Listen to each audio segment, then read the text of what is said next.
Compartir. Gracias. Listo, bienvenidos. Buenas noches a todos. Les quiero Gracias, presentar Wendy. a nuestro Buenas maestro Raúl noches. Ábalos, que pertenece a nuestra institución de CEPEL Argentina y por 2 semanas lo va a acompañar. Adelante, Raúl. Bueno, buenas noches nuevamente a todos. La verdad que un gusto, una alegría estar acá, compartir con ustedes. Le pregunté la vez pasada a Mirna qué tal el grupo y me dijo encantada, estaba encantada, un grupo muy activo, Ay, con muchas inquietudes, con ganas de preguntar, con muchas ganas de trabajar, así que eso genera mucho entusiasmo también en aquel que va a dar una clase. Así que por eso estoy muy entusiasmado y con muchas ganas. Bueno, si arrancamos ya con la clase, si vos, Jaime, me permitís compartir pantalla, ¿sí?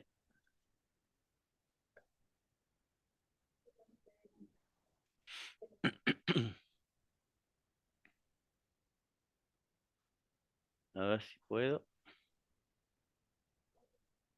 Acá estamos. ¿Se ve? sí, sí se mira. Sí, sí. Bueno, vamos a ver si puedo.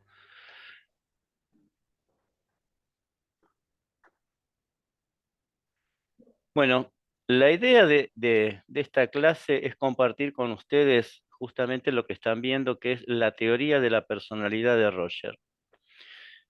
Ustedes con la profesora, con Mirna, estuvieron viendo muchos de los conceptos por el cual Roger desarrolla lo que es el enfoque centrado en la persona. Y hoy lo que vamos a tratar de ver cómo esos conceptos están expresados dentro de lo que es la teoría de la personalidad.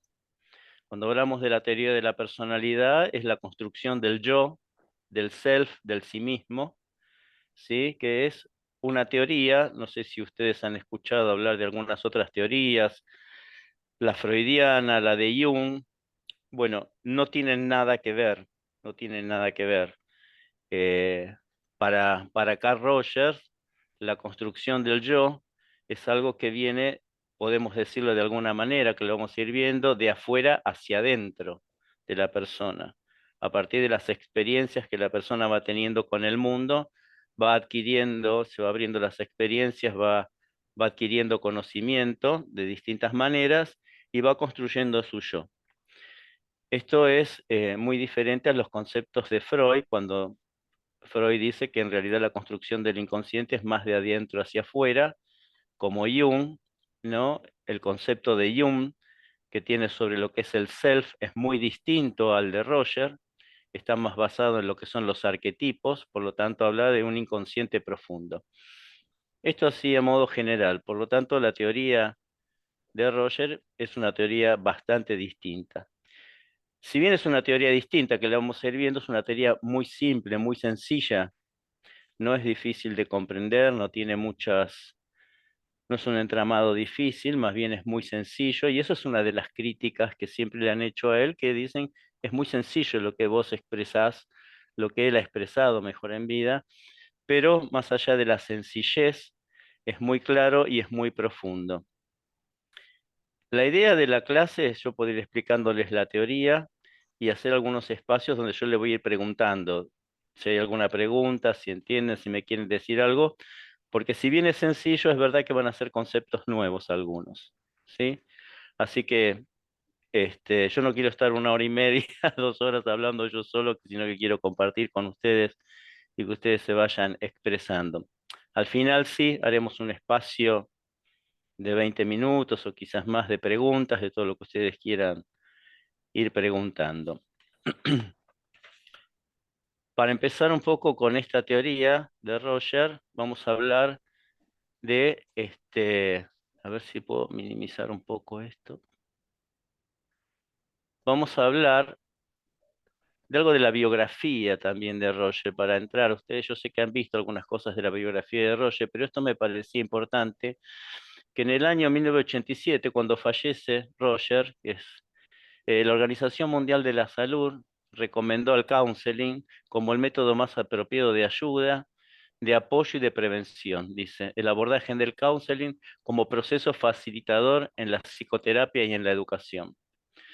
Algunas de estas cosas sobre el aporte que ha hecho Roger en la educación, ustedes ya lo han visto en las clases anteriores. De acuerdo con una encuesta realizada por la Asociación Americana de Psicología, la APA, en el 2002, Roger es considerado el sexto psicólogo más eminente del siglo XX. Esta es una consideración muy importante porque para que veamos frente a quién estamos, quién nos está aportando conocimiento en este momento, de dónde vamos a tomar este conocimiento. Dice, gran parte de su mérito está en haber desarrollado una corriente terapéutica que hizo un contraste positivo con las teorías predominantes de la época, el conductismo y el psicoanálisis. O sea, este contraste positivo permitió poder ver que para que las personas puedan hacer un proceso terapéutico no había simplemente dos maneras de ver estos procesos, sino que Roger amplió con una mirada diametralmente opuesta a las que tenían estas dos escuelas. También fue el primero en implementar las prácticas de supervisión, las prácticas supervisadas, lo cual para la época fue algo completamente innovador. ¿Qué es la supervisión? Por ahí ustedes ya saben, el profesional que atiende a alguien va al encuentro de otro profesional para que lo supervise, para que lo escuche. Las características que tenía Roger era que él le pedía a los profesionales que vayan con las grabaciones de sus pacientes y juntos escuchaban las grabaciones y les decía, ¿por qué hiciste esto? ¿Por qué hiciste lo otro? O sea, no era simplemente lo que el profesional le contaba, sino que él podía hacer un análisis de cómo era el funcionamiento de este terapeuta, de este counselor en ese proceso. Creador de la terapia llamada enfoque centrado en la persona, de la escuela humanista, ¿sí? El humanismo como escuela de psicología surgió en América, y tuvo como representantes en la psicología Carl Roger y Abraham Maslow. Esta corriente se destaca por la importancia de la creatividad de la persona, ¿sí? Y la valorización holística. Y esto es muy importante, lo de la creatividad de la persona, porque las corrientes que estaban en ese momento le decían al paciente, al consultante, a la persona que iba a hacerse atender, le decían, yo sé qué es lo que te pasa, vos contame, yo te puedo ir guiando, te puedo ir orientando, ¿sí? Yo soy el que sabe. En cambio acá, el consultante, el paciente tenía, podemos decir, como una actividad más preponderante. Casi casi Roger lo consideraba como un igual a él, porque él era el que tenía toda la información y aparte de tener toda la información, era por dónde sabía que quería ir. Y para Roger esto era muy importante. Así que le daba mucha importancia a la creatividad dentro del proceso terapéutico a la persona, a la valoración holística, ¿sí? A toda la dimensión de la persona, a todo el contexto que vivía. Destacaba la importancia de la experiencia corporal y emocional para entender lo que es la felicidad y el bienestar emocional. Bueno, la psicología humanista trata de comprender la forma en que los seres humanos vivencian el mundo, cómo se relacionan con el mundo. Porque, como les decía antes, la construcción de la personalidad para Roger era a partir de cómo las personas vivenciaban el mundo, o sea, venía la construcción de afuera hacia adentro y no de adentro hacia afuera. Esta comprensión comienza al captar la perspectiva o punto de vista de la persona que se está observando. ¿Esto qué quiere decir? Roger lo explicaba, este concepto de lo que es el marco de referencia. El marco de referencia es cómo cada persona mira y vive su realidad. Es el marco de referencia, como cada persona vive su realidad, como cada persona interpreta la realidad y como cada persona a partir de cómo vive y cómo interpreta se mueve en esa realidad. O sea, no había un esquema fijo de la personalidad, sino que estaba fundamentalmente basado en este marco de referencia. Y para él el tema del marco de referencia era muy importante porque cuando ustedes hablaron, seguramente con Mirna sobre el tema de la empatía, Roger decía, la empatía es fundamental ¿para qué? Para poder entrar en ese marco de referencia. Esto de ponernos en el zapato del otro, ¿sí? Que muy gráficamente se utiliza, es entrar en ese marco de referencia para ver la realidad como la ve el otro. Y Roger decía, no solo para verla, sino para vivenciarla, tener la vivencia que el otro tiene. Y él usaba una expresión muy linda, decía, vibrar con el otro, para poder entrar en su realidad y poder vibrar con el otro. Por eso para él mirar la realidad dentro de este marco de referencia era fundamental. Era como decir, yo ya no miro la realidad desde mi marco de referencia, porque cada uno tenemos un marco de referencia, cada uno es único y distinto, entonces yo abandono este marco de referencia personal para entrar en el marco de referencia del otro y poder mirar esa realidad. Esto era un esquema que para Roger era muy importante. Bueno, este enfoque holístico, cuyo objetivo consiste en estudiar al ser humano en su totalidad y no fragmentadamente. O sea, la persona en relación consigo mismo y con el mundo, no solamente no solamente desde su psiquismo. El ser humano posee un núcleo central estructurado y dicho núcleo es su yo, su sí mismo, el self. Para él todos estos, el yo, el sí mismo, el self son sinónimos, ¿sí? Que para él, como para casi todas las escuelas de psicología, es la estructura de los procesos psicológicos. Roger pudo demostrar que bajo el concepto de la calidad del vínculo, enmarcado en ciertos requisitos que él llamó condiciones básicas y necesarias para el desarrollo del proceso terapéutico, los pacientes abordados bajo esta mirada rogeriana, en la mayoría de los casos podían lograr un cambio en la estructura de su personalidad. Él llamaba esto el proceso de convertirse en persona. ¿Cuáles eran estos conceptos? Los conceptos que ustedes ya vieron: la empatía, la aceptación positiva incondicional, la congruencia. Para él, estos conceptos, como ustedes los han visto en distintas etapas que él fue descubriendo este proceso, son fundamentales y eran inamovibles para él. Bien.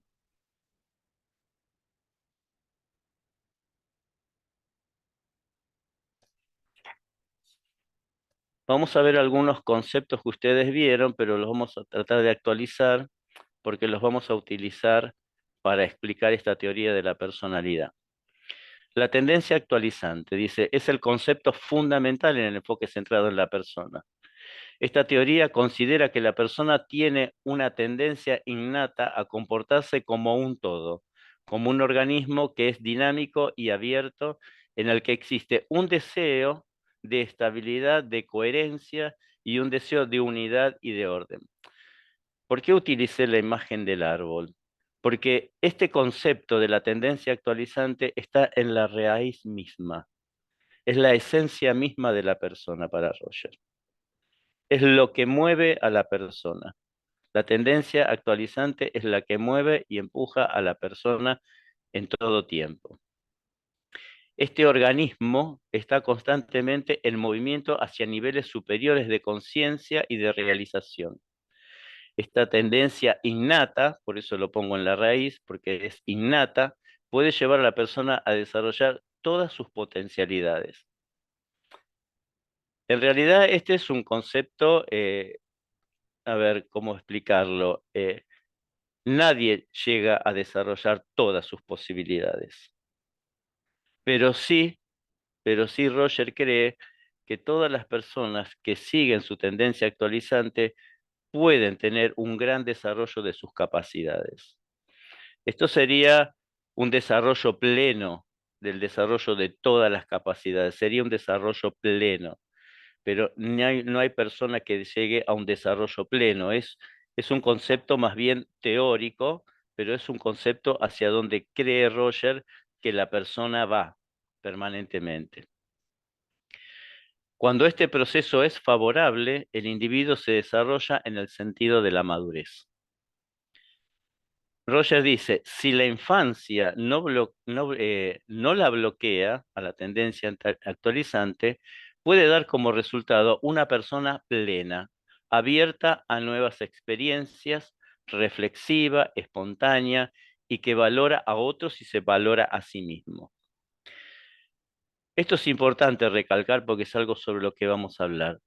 Si la infancia no la bloquea, o sea, si en el periodo de la infancia esta tendencia actualizante que tiene la persona como algo innato no se ve bloqueada, se ve obstruida, ¿sí?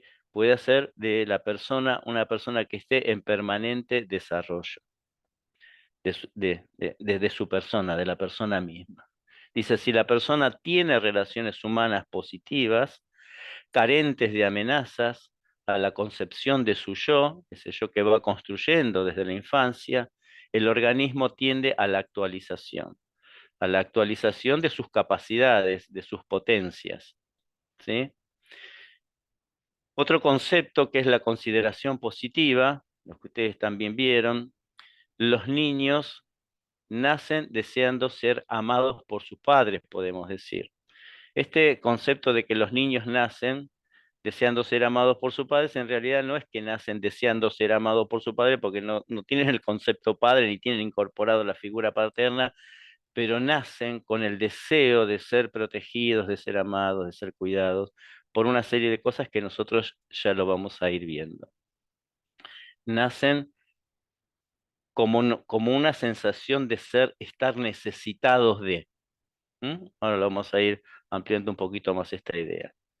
La consideración positiva incondicional implica aceptar a la persona tal cual es en sus sentimientos y experiencias a pesar de sus conductas.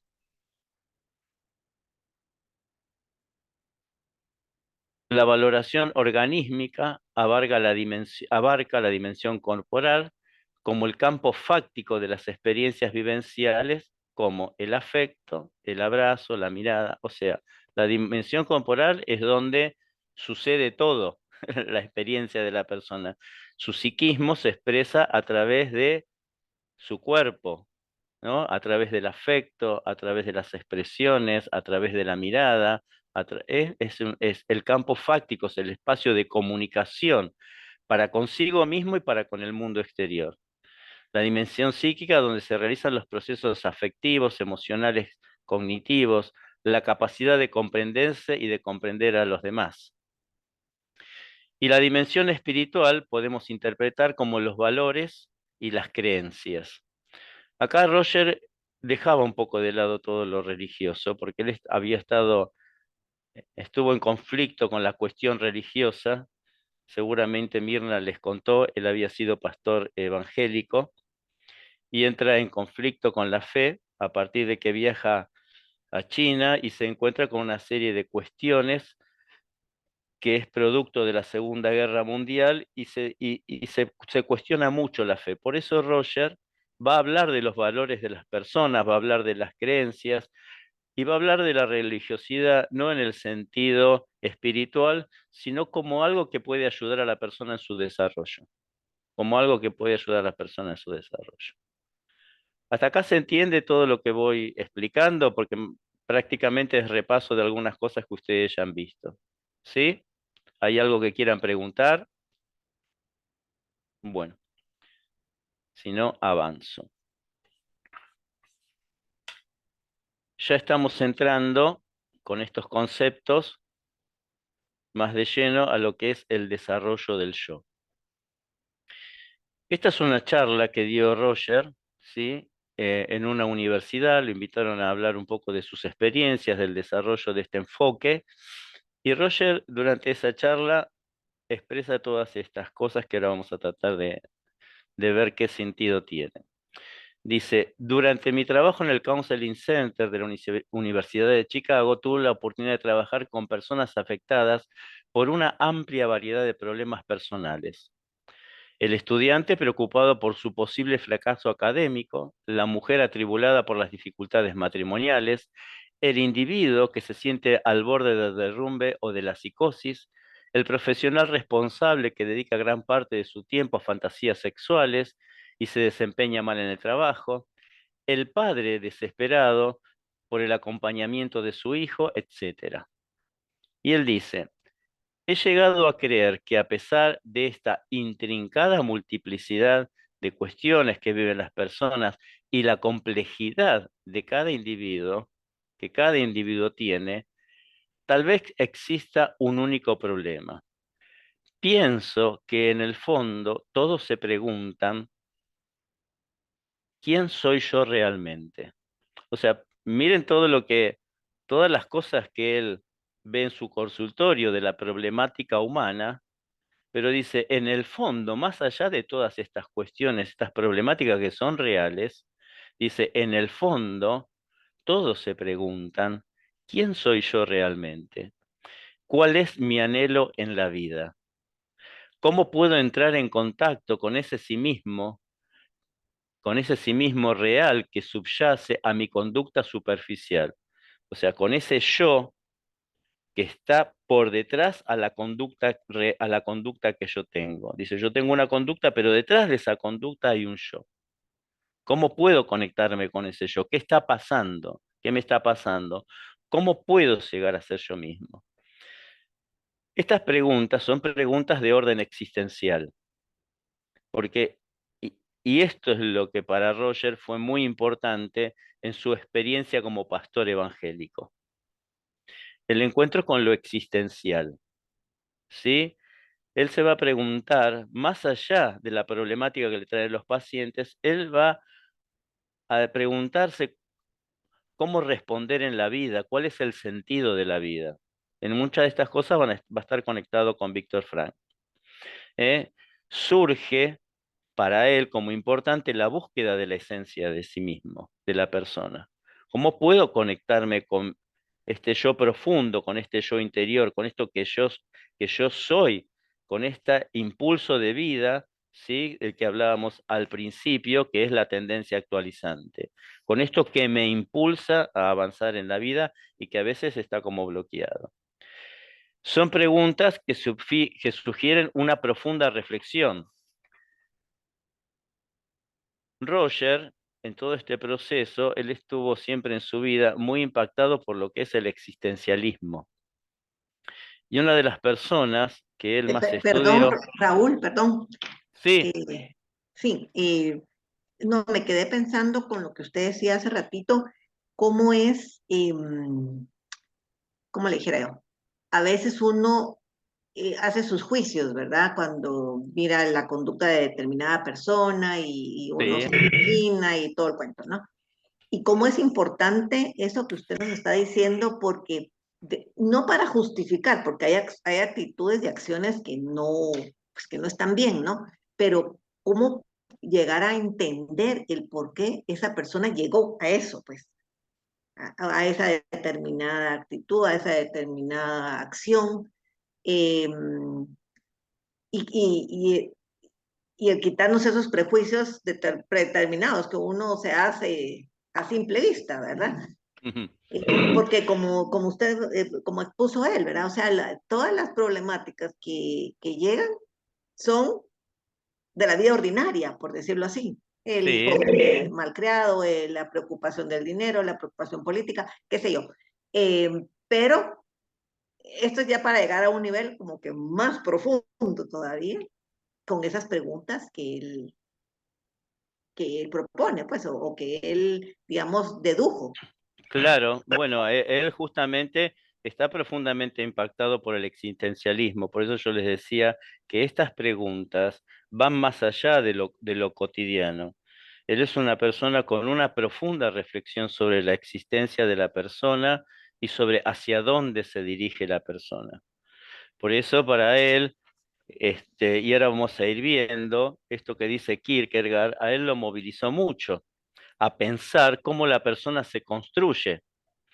Esto que me decías, Anabela, ¿es una pregunta o una reflexión? Una ¿A dó- reflexión, una per- reflexión. Bueno, gracias. Eso. A ver, sí, Que no es fácil, que no es fácil. Bueno, no, eso no, por supuesto que no es fácil. Pero todas estas cosas, tanto la pregunta profunda de lo existencial como la vida ordinaria, hacen a la construcción del yo de la persona. Las dos cosas son importantes, ¿sí? Las dos cosas son importantes. una no anula la otra, porque hacen lo propio de la vida, pero podemos decir que hay algo mucho más profundo que las circunstancias de la vida cotidiana, ¿sí? Que generalmente el hombre llega a un momento de la vida y esto surge como proceso evolutivo muchas veces a partir de los 35 años. ¿Por qué llega en esa etapa de la vida estas preguntas? Porque durante la adolescencia, podemos arrancar desde ahí, tiene una experiencia de descubrir el mundo, empieza a pensar de una manera distinta, confronta las realidades de otro lugar. Cuando termina la adolescencia y arranca su juventud, se empieza a encontrar con el mundo adulto. El encontrarse con el mundo adulto es estudiar, trabajar, tener una pareja en lo posible estable, a generar proyectos. Entonces eso, desde los 18, 20, 25 años hasta los 30, 35, es un proceso de conquista. Cuando llega a esa etapa de la vida, a los 35 años, por ahí algunos antes, otros después, dice, todo esto que he hecho, ¿es lo que yo quiero? Y si lo quiero, ¿lo sigo queriendo de esta manera o lo quiero de una manera distinta? ¿Por qué? Porque no solo ha construido algo, sino que ha hecho experiencia en ese proceso de construir. Entonces se empieza a hacer muchas preguntas de tipo existencial. Para Roger, lo existencial tiene un valor porque él está muy influenciado por Kierkegaard. Y fíjense lo que dice este pensador. Dice, por lo general, la causa de la desesperación reside en no elegir ni desear ser uno mismo. Miren qué cosa fuerte, dice. La causa de la desesperación reside en no elegir ni desear ser uno mismo. Y que la forma más profunda de desesperación es la del individuo que ha elegido ser alguien diferente a sí mismo. ¿Sí? Y esto es llamativo porque el individuo está eligiendo permanentemente, tiene libertad para elegir. Entonces vuelvo a decir, por lo general la causa de la desesperación reside en no elegir ni desear ser uno mismo. Esa cosa esencial, esa tendencia a la vida, esa tendencia que él habla actualizante, él le pone ese nombre.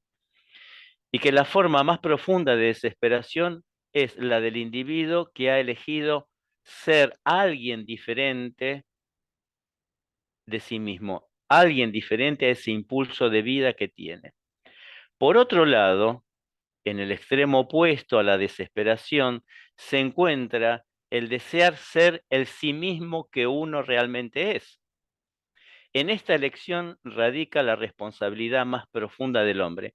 Podemos decir que el hombre está en un estado de conflicto de deseos, ¿no?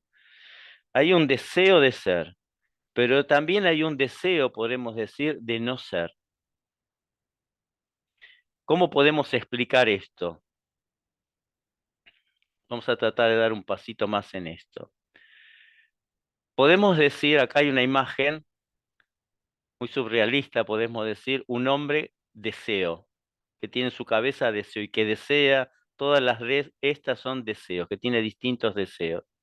Pero como nos plantea Kierkegaard, ¿sí? Y como nos lo plantea Roger, pareciera que hay un deseo versus otro deseo. ¿Me siguen hasta ahí? Perdón, Raúl, una pregunta.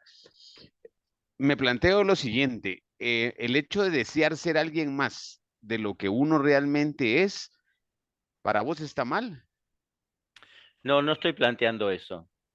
Lo que No, yo no, no, estoy... no, no, yo te hago la pregunta directa, o sea, Si me lo hace está, como está, pregunta, sí, sí, te pregunto, o sea, ¿está mal desear ser alguien más de lo que uno es? ¿y qué quiere decir ser más de lo que uno es? ¿A qué O te sea, referís? porque yo de por sí mismo soy, y Sí, si yo me conozco a mí mismo, pues lógicamente, si yo no estoy de acuerdo a cómo soy, yo también tengo la posibilidad de cambiar. Y ese sí, deseo es un deseo que bajo lo que yo, pues, de alguna manera evalúo, no es que esté mal. El no. hecho de querer ser algo diferente a lo que soy. No, por supuesto, pero estás volviendo a lo anterior. Hay un deseo, la persona, en vez de dejar al principio, esto tiene un origen, Ujú. ¿sí? Tiene un origen de renegar. Oscar está silenciado, no sé si querés hablar, pero estás silenciado. Hay un origen, que hay un deseo que es genuino, que es propio del ser de la persona.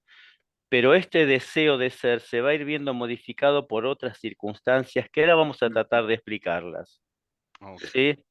Raúl, Yo sé que esto genera mucha pregunta, porque sí, son cosas muy profundas y puede llevar a muchas cosas, pero yo lo que estoy planteando, estoy haciendo un planteo existencial y vamos a ver desde dónde responde Roger estas cosas. Sí. es como en este proceso comenzar a cuestionarse toda esta domesticación que hemos tenido y confrontar a nuestros debes y deberías, porque muchas veces, Ay, ¿cierto? Porque muchas veces creemos ser y auténticamente no nos sentimos siendo. bien, buenísimo, vamos por ahí vamos.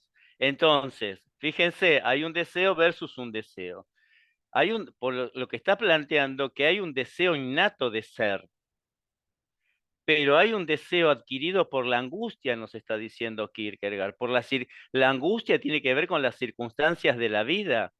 Muchas veces yo deseo algo, pero la circunstancia de la vida me modifica y ese deseo de ser se modifica porque no puedo ir.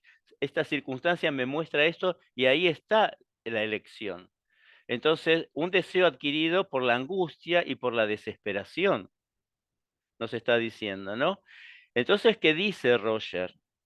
Que este deseo versus deseo habla de un estado de incongruencia, de este deseo profundo, legítimo, que se confronta con un deseo que tiene que ver con la angustia, con la desesperación de la circunstancia, podemos decir. Entonces, la persona entra en un estado de incongruencia, ¿sí? Es lo que esencialmente Roger define como neurosis, ¿sí? Estar desincronizado con el propio ser, con el yo más profundo. Hay una negación de su deseo de ser. Por el hecho de llevarlo a cabo, porque el hecho de llevarlo a cabo puede ser muy amenazante. ¿Qué nos está diciendo? Hay un deseo de ser, pero si yo llevo adelante este deseo de ser, puede surgir como una amenaza, porque a lo mejor el mundo no me va a aceptar este deseo de ser. Voy a tener que confrontar con un montón de cosas. Ahora lo vamos a ir ampliando. ¿Sí? Yo voy tirando conceptos que sé que son para charlarlos, pero los vamos a ir ampliando. Entonces, Roger, ¿qué dice? Aparece lo que se llama un mecanismo de defensa. Y acá ya estamos entrando en planos también de psicología, pero también psicología profunda, que tiene que ver con dice el mecanismo de defensa como la distorsión perceptiva de la realidad. Es una manera de reinterpretar la situación de forma o de manera que sea menos amenazante. ¿Qué es lo que pasa? La persona a veces tiene que interpretar la realidad de una manera que no le sea tan amenazante, que no le genere tanta angustia, porque necesita moverse dentro de esa realidad. Por ejemplo, un hombre está en pareja con una mujer y esta mujer le dice, mira, después de un tiempo de estar juntos me doy cuenta que no sos la persona con la que quiero seguir adelante en mi vida, quiero avanzar con mi proyecto de vida, no con vos, así que hasta acá hemos llegado, ¿no? ¿Qué es lo que dice Roger? ¿Cómo sucede acá la distorsión perceptiva? Este hombre dice, lo que pasa es que ella no se da cuenta que me quiere y lo que está buscando es una excusa para no comprometerse conmigo. Mientras que la persona le está diciendo, no, mira, concretamente lo que me pasa es esto. Pero este otro necesita distorsionar un poco la realidad. ¿Por qué? Porque la realidad le puede ser muy angustiante. si acepta que esta persona, ¿sí?, no le ha dicho, no sos el amor de mi vida, se le puede derrumbar un mundo que él ha creado. Entonces, hay una distorsión, distorsiona la realidad para que esta realidad le sea menos angustiante, menos amenazante. ¿Cómo se construye esto? ¿Qué es lo que pasa? Nos dice, el ser humano enfrenta un dilema de aspecto existencial que se vincula al hecho de cómo nos relacionamos con nosotros mismos. Estamos prácticamente volviendo a Kierkegaard, ¿sí? De cómo nos relacionamos y de cómo afrontamos la vida siendo conscientes de nuestras limitaciones. Esto del ejemplo de recién.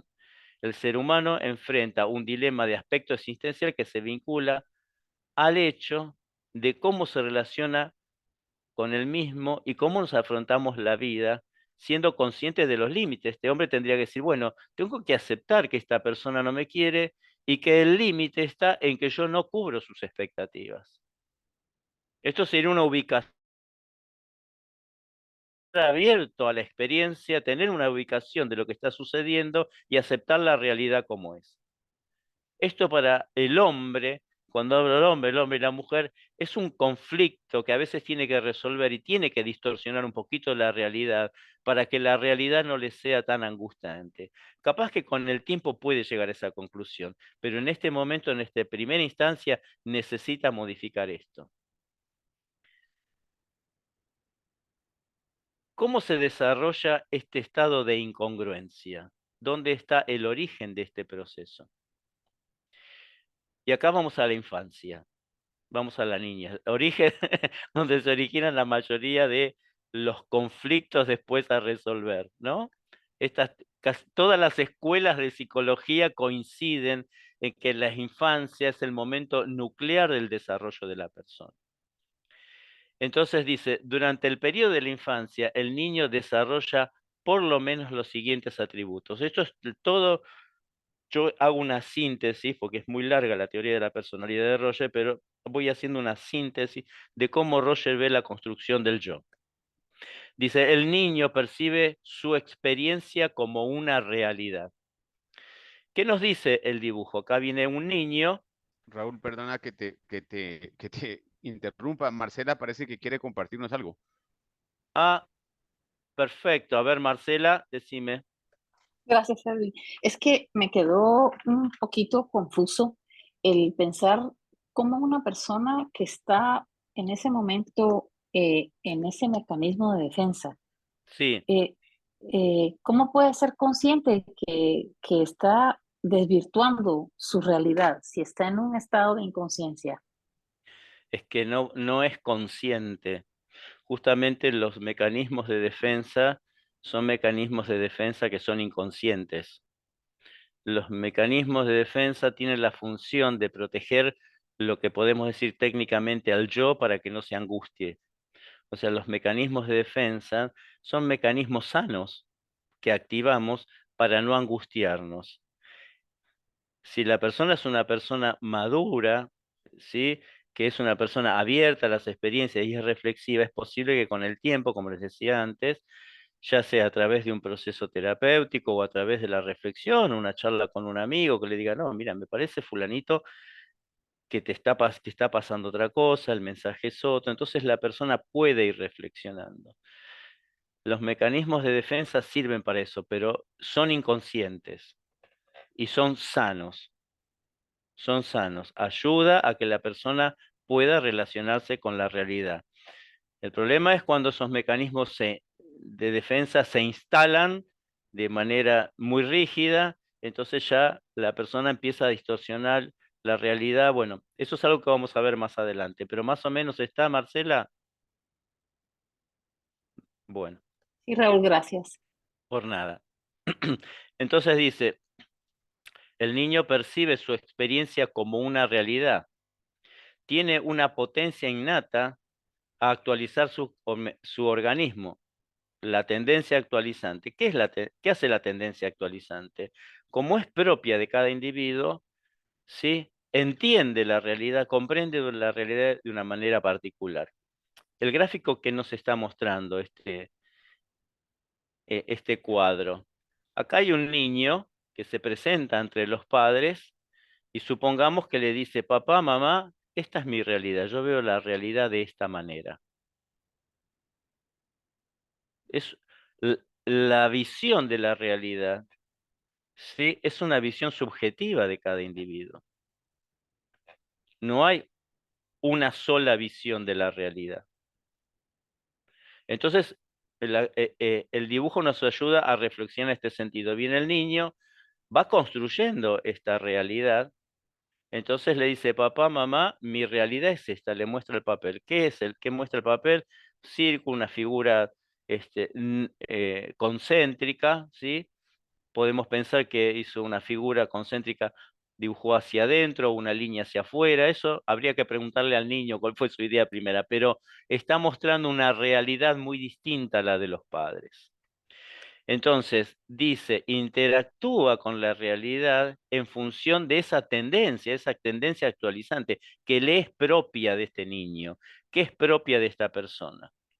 En su percepción de la realidad, piensa, siente y actúa de manera unificada y organizada. Es congruente. Dice, si yo veo la realidad de esta manera, me gustan los círculos, a lo mejor le está diciendo, mira, papá, mamá, yo veo esta realidad y me gustaría usar ropa con círculos. Me gustaría moverme con círculos. Aparentemente la realidad de los papás es muy distinta, ¿no es cierto? Entonces, acá hay una confrontación de realidades.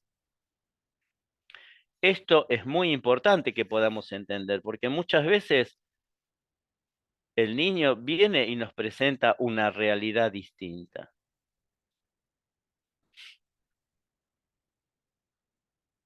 Y dice, se inicia un proceso de valoración organísmica, o sea, toda la persona del niño, su cuerpo, su mente, su dimensión espiritual, todo su organismo, el niño le da un valor a la experiencia, o sea, no solamente tiene una experiencia, sino que le da un valor a esa experiencia. Y el valor que la persona le da a la experiencia es sumamente importante. ¿Por qué? Porque es como está conociendo la realidad.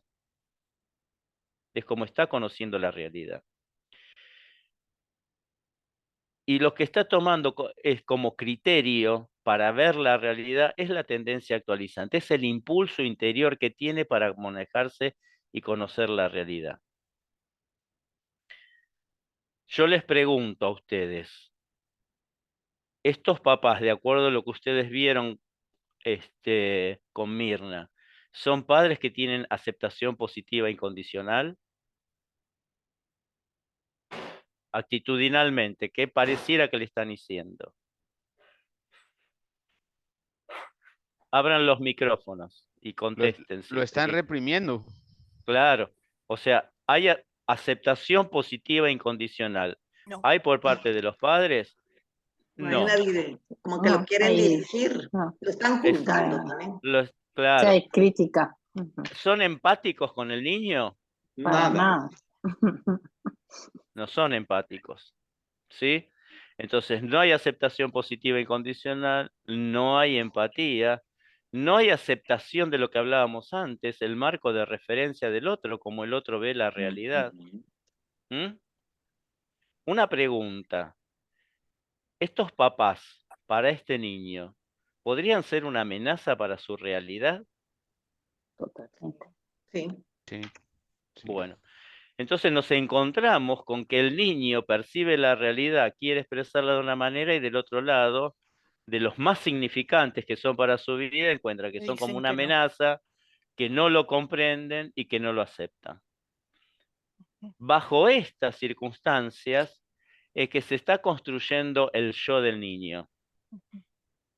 ¿Sí?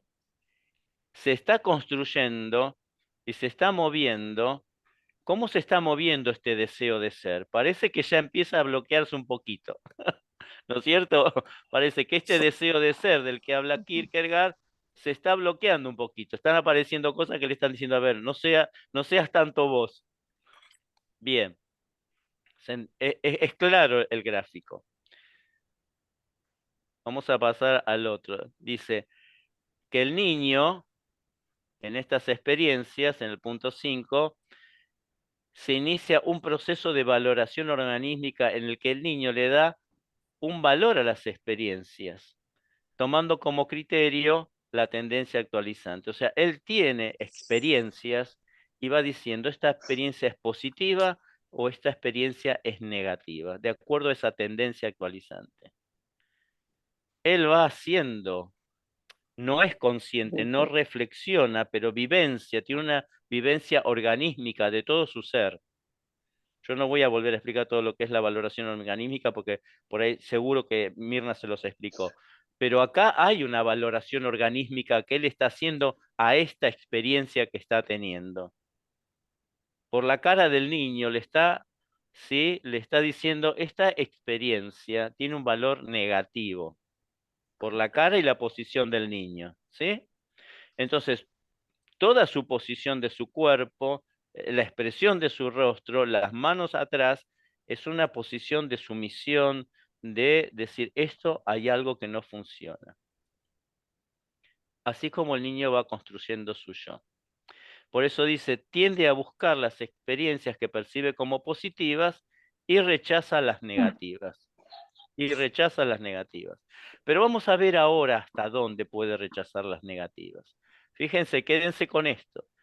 En la medida que va construyendo su yo y acepta y rechaza. Vamos a ir un poquito más rápido.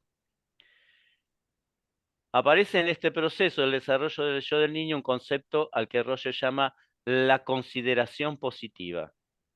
La consideración positiva está relacionada con la aceptación positiva incondicional. Dice, a medida que se va desarrollando la conciencia del yo, el individuo desarrolla una necesidad de consideración positiva.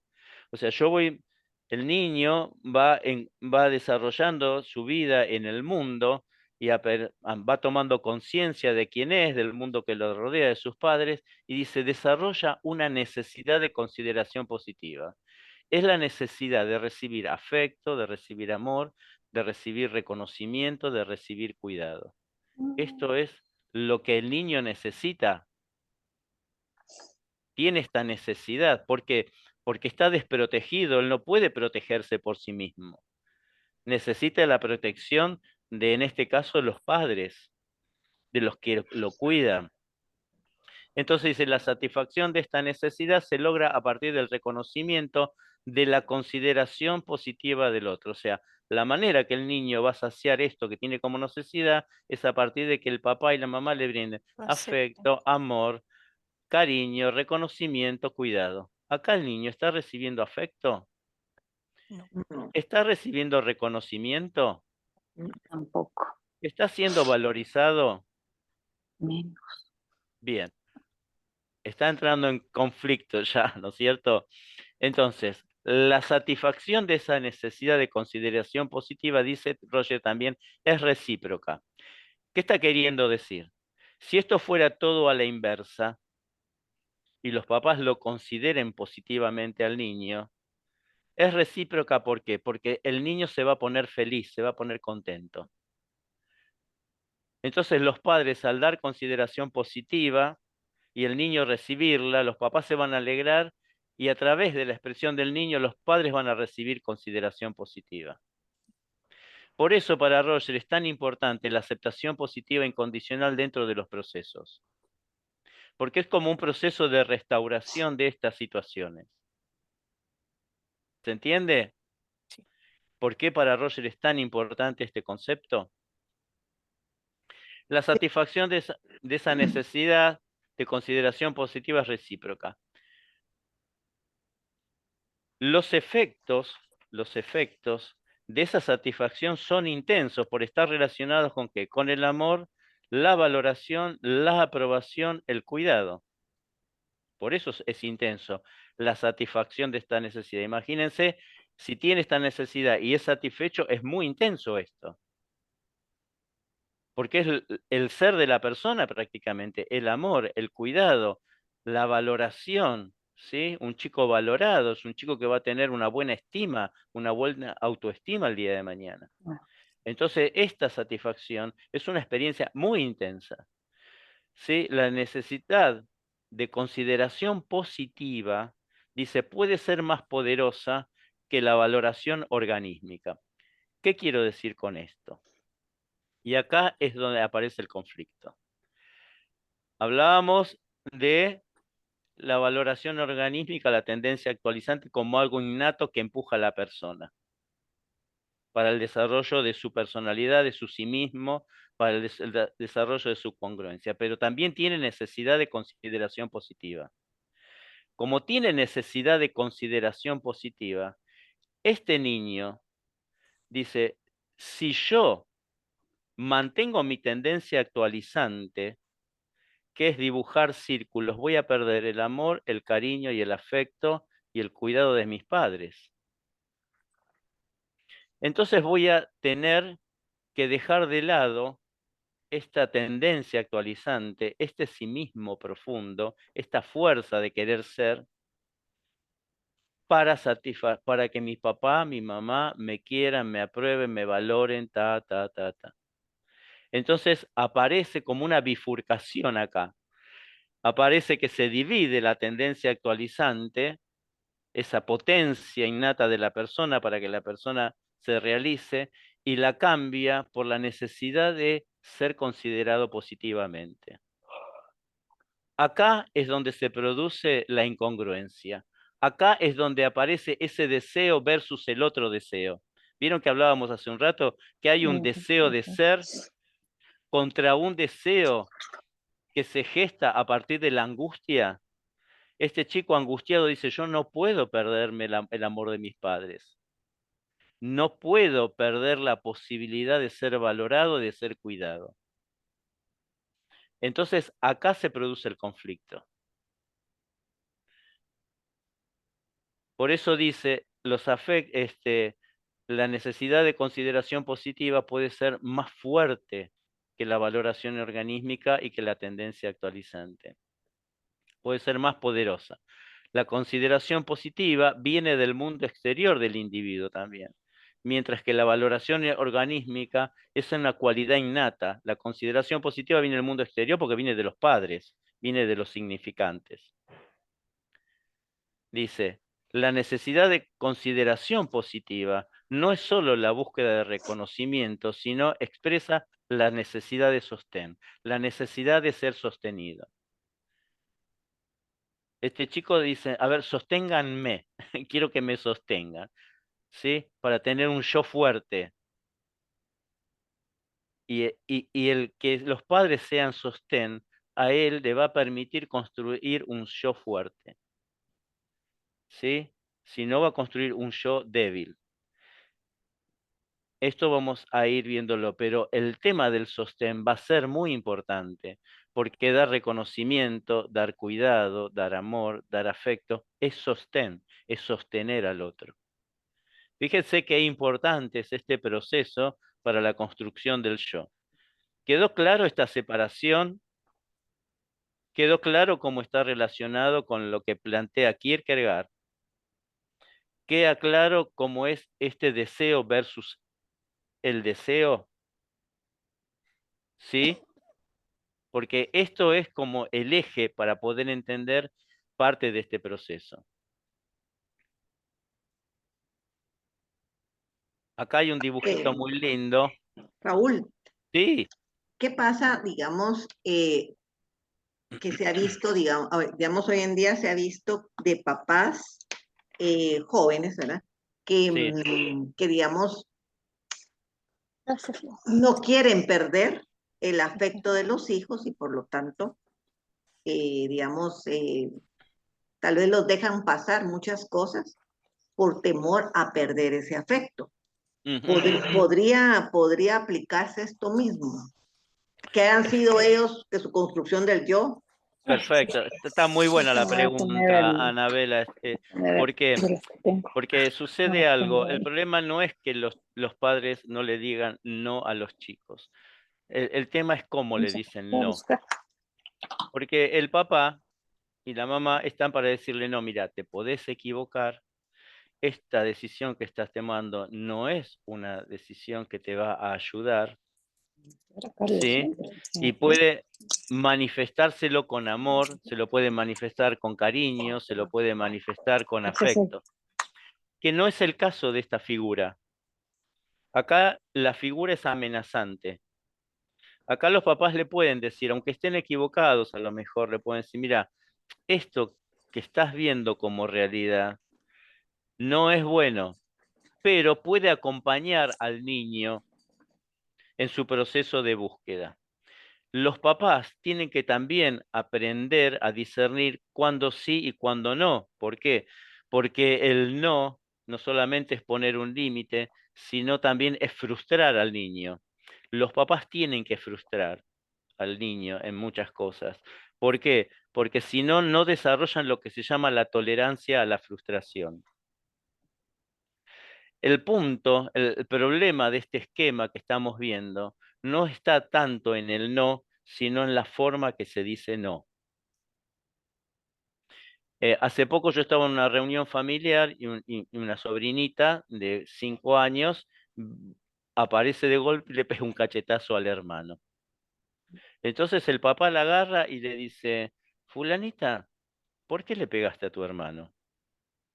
Entonces le dice, le pegué porque le quería pegar. Y le dice, a ver, te vuelvo a preguntar, ¿por qué le pegaste a tu hermano? Y la nena se enojó, qué sé yo, y le dice, mira, vamos a hacer una cosa. Te voy a llevar a tu cuarto no en penitencia. Te voy a llevar a tu cuarto para que estés un ratito sola y puedas pensar y me digas por qué le pegaste a tu hermano.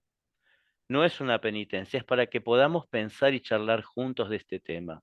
Fíjense qué posición.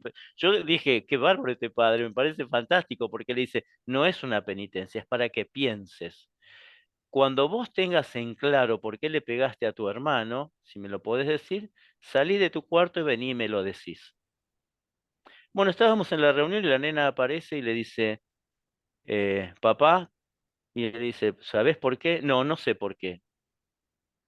Le dice, entonces le pegaste porque tuviste un impulso y le quisiste pegar. Sí. ¿Qué pasa si yo me agarro un impulso y te pego a vos? ¿Te parece que está bien eso? ¿Vos pensás que yo te quiero si te hago eso?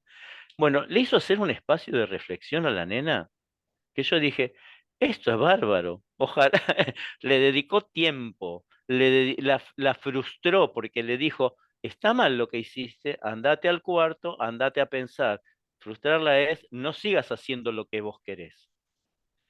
¿Se entiende? Entonces, esto es fundamental, cómo va construyendo los papás, los diálogos, la relación con la realidad de los hijos. Hoy, como bien decían ustedes, los padres le satisfacen un montón de necesidades a los chicos porque no saben cómo hacer para acompañarlos, porque sienten que hay cosas que no le responden, entonces le responden desde lo económico, desde otro lugar, y hay unos desastres impresionantes en la vida de los chicos. Entonces, por eso los pibes después están angustiados, están deprimidos, no saben qué hacer, no pueden estudiar. Bueno, es bastante complejo, no nos vamos a detener, si no, no vamos a llegar y nos queda muy poquito tiempo. Acá hay un dibujito, no sé si más o menos respondí esta pregunta, pero más, ¿sí? Sí, gracias, Raúl, sí. Bueno, acá aparece este dibujo donde hay un nene, ¿sí? Que está comiendo unas galletitas, que es Guille, y le dice, pero Guille, mirá cómo estás poniendo el piso de miguitas. Y le dice, ¿no me vas a querer más?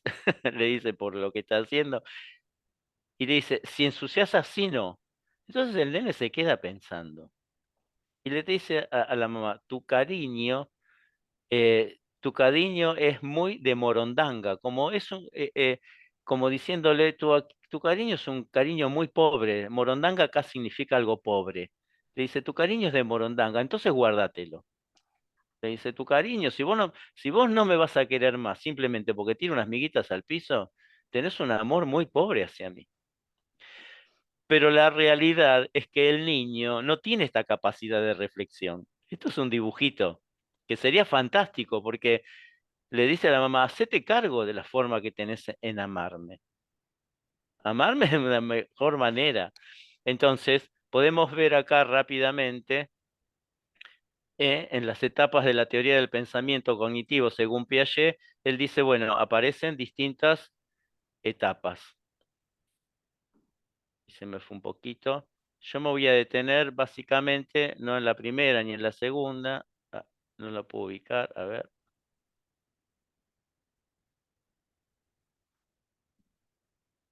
Sí, ni en la primera ni en la segunda, sino me voy a poner en la etapa de las operaciones concretas. ¿Qué es lo que hace el niño alrededor de los 11 años? El niño piensa con el objeto, se llama el objeto presente, se limita a entender la realidad de acuerdo a cómo se la expresan. Si la mamá le dice, no te voy a querer más porque tirás las miguitas, el niño dice, mi mamá no me va a querer más. ¿Sí? No es que dice, uy, mi mamá se enojó, mi mamá es una exagerada. Dice, no, mi mamá me está diciendo esto.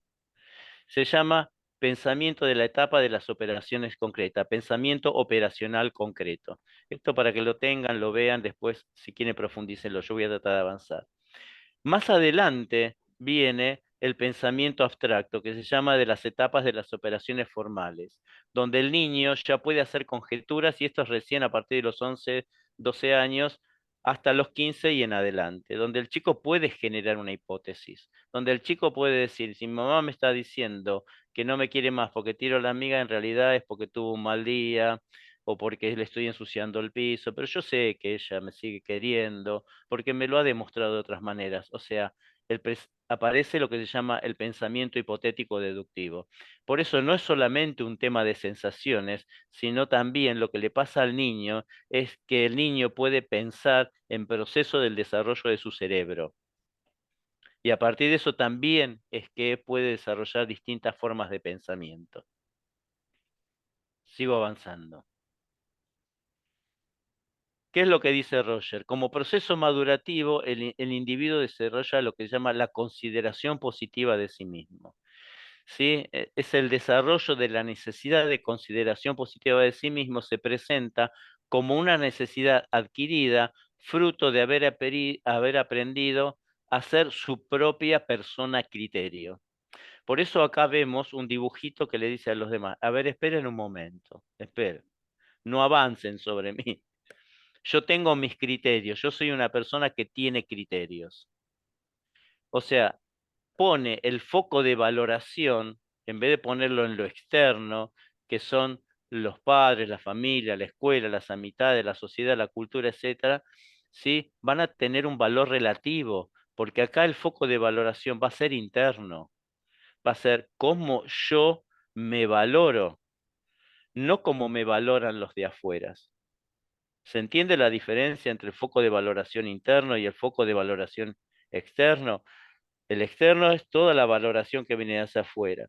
Y el interno es, yo he hecho experiencia, soy una persona que ha madurado, soy una persona que ha crecido, por lo que tanto tengo criterios por los cuales puedo manejarme, y le dice a los demás, esperen, yo los escucho, pero mi valoración va a ser a partir de donde yo estoy plantado.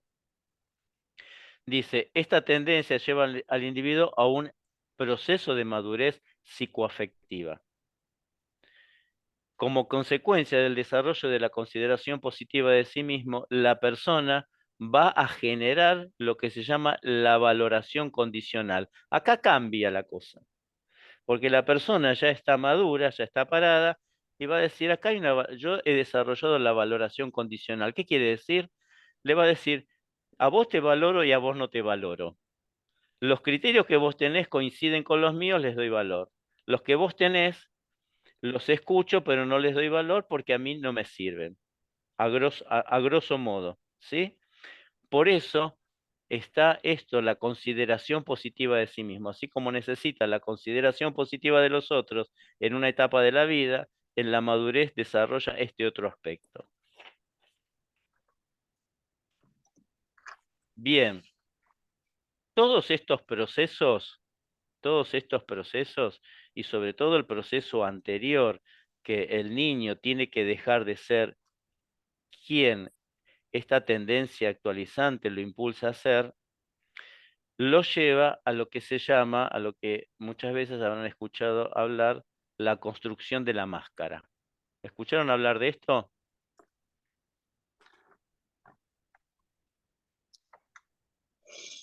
¿Vamos bien? ¿Me van entendiendo lo que les voy explicando? Vamos ¿Van bien, Raúl. viendo? ¿Van entendiendo cómo se va relacionando todo? Bueno, porque, bueno, para mí bueno, es importante que lo vayan entendiendo para que después cuando estén solos o después cuando hayan preguntas. ¿Qué es la máscara como concepto? El término del que procede es persona, que deriva del latín. Se conocía como persona, que significa, se conocía como persona, que significa máscara de actor, personaje teatral, personalidad, persona. O sea, el tema, el concepto de personalidad o persona viene del concepto de máscara. El original es el concepto de la máscara. El término persona se considera propio del uso del pueblo romano, pero también parece proceder el mismo significado de la voz griega, prosopón, de donde se ha supuesto deriva la forma latina. Bueno, al hablar de la máscara, los personajes teatrales, el estoico Epiceto dice: recuerda que tú no eres otra cosa que actor de un drama, el cual será breve o largo según la voluntad del poeta. O sea, vos vas a usar la máscara durante el periodo que el poeta ha decidido que la tenés que usar para vivir ese personaje. Este concepto de máscara es lo que nosotros vamos a ver ahora,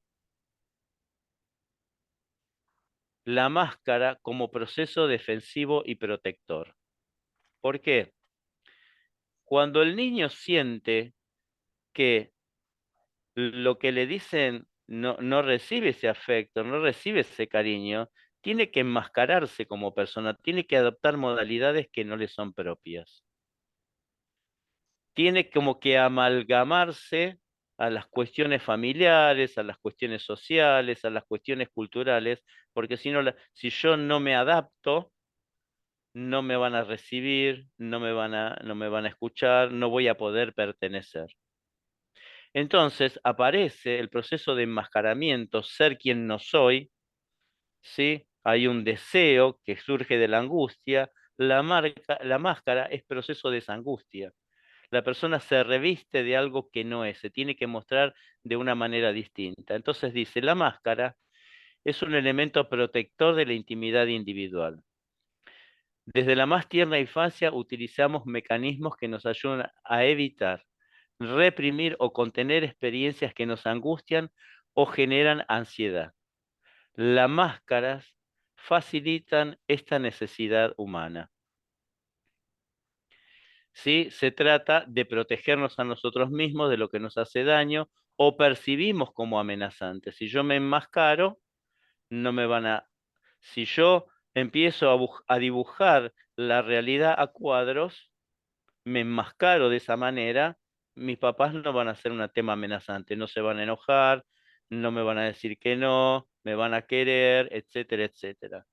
Si yo estoy en un grupo que tiene características determinadas, ¿sí? Me enmascaro de acuerdo a las características de ese grupo, no soy quien soy, el grupo me va a recibir y voy a poder ir adelante, no tengo problema. Por eso dice, las máscaras son mecanismos de defensa a veces inconscientes y en ocasiones conscientes, que intentan poner a salvo nuestro verdadero yo, ¿eh? Cuando puede estar en peligro, porque si yo soy como soy, puedo ser una amenaza para el grupo. Si yo estoy en un grupo de amigos y políticamente pienso distinto, puedo ser una amenaza para el grupo, me pueden dejar de lado, me pueden decir vos no entendés, entonces mejor digo, cuando opino de política, no, soy apolítico, o como sucede mucho acá, no dicen nada para no pelearse, entonces la persona se enmascara para poder sobrevivir de alguna manera. La máscara tiene una función o tendencia adaptativa al mundo exterior y a la vida social, un poco de lo que les decía recién. En este proceso, de alguna manera, dejo de ser yo y comienzo a ser los otros. Miren todo lo que nos sucede. Por eso es que Kierkegaard dice, renegamos de nuestro sí mismo para ser lo que no queremos ser. Hay un deseo que se pone en juego contra otro deseo, deseo versus deseo. En este proceso, de alguna manera, dejo ser yo y comienzo a hacer los deseos de los otros, los criterios paternales, familiares, los mandatos sociales y culturales, las normas que provienen de la religión. A veces somos personas religiosas que comulgamos con la mayoría de las ideas, pero hay cosas que no estamos de acuerdo y no las decimos. Mejor sigo comportándome, no sea que sea expulsado de la comunidad o me traten medio de hereje. ¿Sí? Asumir estas cuestiones tiene sus costos. Desenmascararnos tiene el costo. Por eso volvemos a esto. La causa de la desesperación reside en no elegir ni desear ser uno mismo. Y que la forma más profunda de desesperación es la que el individuo que ha elegido ser, ¿sí?, alguien diferente a sí mismo. El individuo se ha enmascarado. ¿Se va aclarando todo lo que veníamos hablando? ¿Va tomando forma? Totalmente. Bien. Sí. Acá hay un ejemplo muy interesante. Podemos hablar de un proceso de enmascaramiento y desenmascaramiento. Dice, acá hay una persona enmascarada, dice, soy un crítico. Primera figura. Segunda figura dice, no soy un crítico de libro, de arte, de teatro, de films, de música o danza. La tercera figura dice, esta persona que está enmascarada, ¿no? Se puso una máscara. Acordémonos que las máscaras no siempre son conscientes, a veces son inconscientes. Las tenemos puestas y no somos conscientes. En este caso pareciera que no es muy consciente. Dice, soy el crítico de Bernardo. Soy el crítico de Bernardo. Acá ya aparece un proceso de desenmascaramiento, donde ya la máscara se reduce y dice, soy un crítico residente trabajando dentro de la cabeza de Bernardo. ¿Sí? Él va tomando conciencia de que hay algo que le está pasando en su cabeza, que no coincide con él. Dice, sigue diciendo, cuando se levanta le digo, es tarde. En la oficina le digo, estás detrás de los otros. En las fiestas le digo, te estás aburriendo. Cuando se enamora le digo, no eres suficientemente bueno. O sea, hay una serie de cuestiones internas que el individuo no sabe de dónde viene y dice, a veces no acepta más críticas y me ordena salir de su cabeza. Entonces me quito la máscara y le digo, ¿es así como tratas a tu madre? ¿Sí? Son las cosas que hemos internalizado. Acá está el ejemplo de la mamá, pero pueden venir muchos ejemplos. Los papás también hacen lo mismo. La sociedad hace lo mismo. La cultura hace lo mismo. La religión hace lo mismo. Se vuelven un crítico y nosotros nos enmascaramos, nos volvemos esa crítica y nos la creemos y vivimos disfrazados con eso.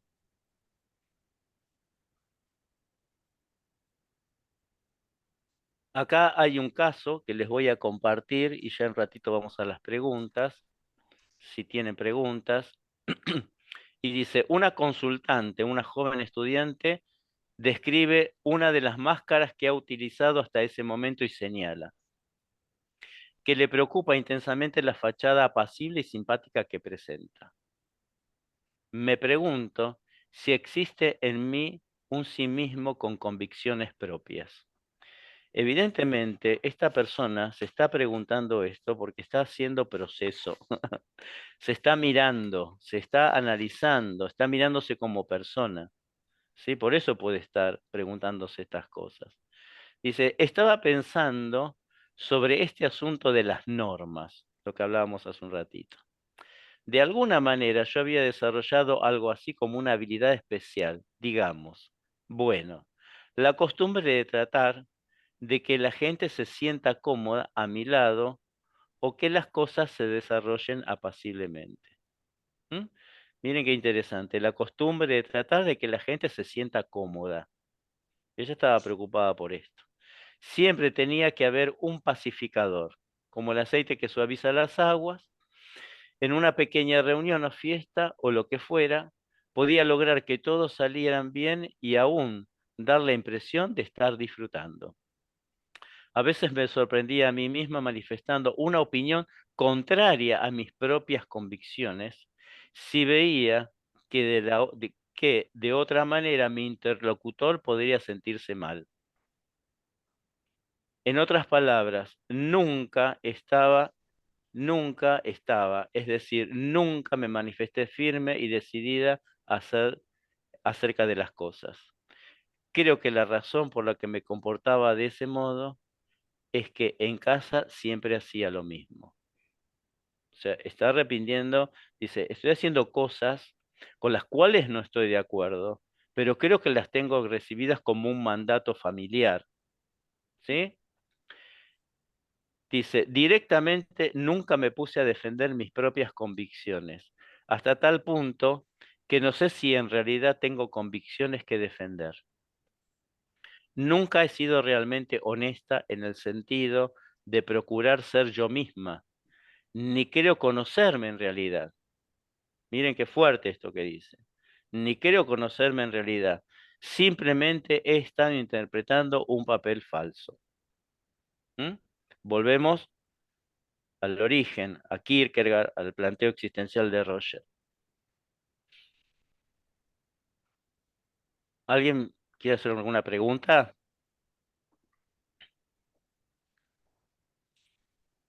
Les propongo, a ver, que lean el caso este y a ver qué conclusiones, qué cosas ustedes pueden sacar de este caso, a partir de todo lo que venimos charlando.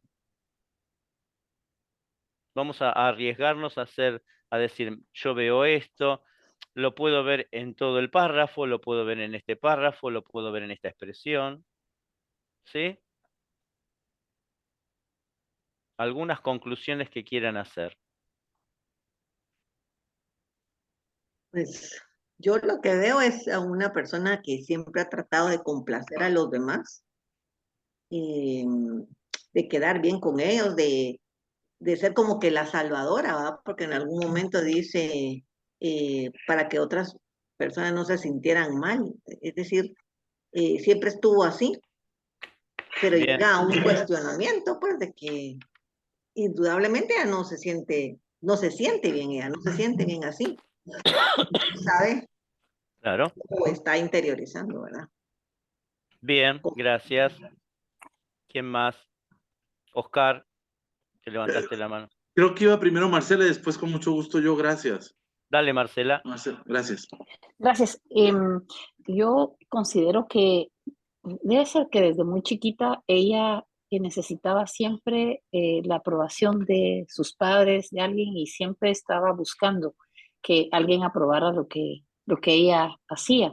Y entonces así, cuando ella sentía, cuando dice, a veces me sorprendía a mí misma manifestando una opinión contraria a mis propias convicciones para buscar esa aceptación de parte de sus padres. No era lo que ella quería, pero lo exteriorizaba para así poder recibir esa aceptación, y se fue volviendo algo no solo con sus padres, sino con las demás personas. Lo van relacionando con lo de Kierkegaard, con la Sí. construcción del yo del niño ese, con sus padres y con, ¿sí?, la tendencia actualizante, la necesidad de consideración positiva. ¿Lo van relacionando? Bien. Oscar.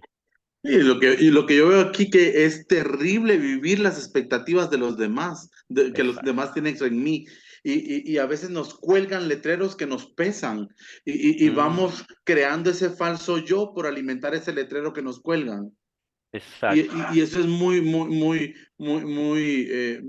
vívido en las familias, ¿verdad? Está el hijo vagabundo, está el hijo inteligente, está el hijo bueno, y entonces nos pesan.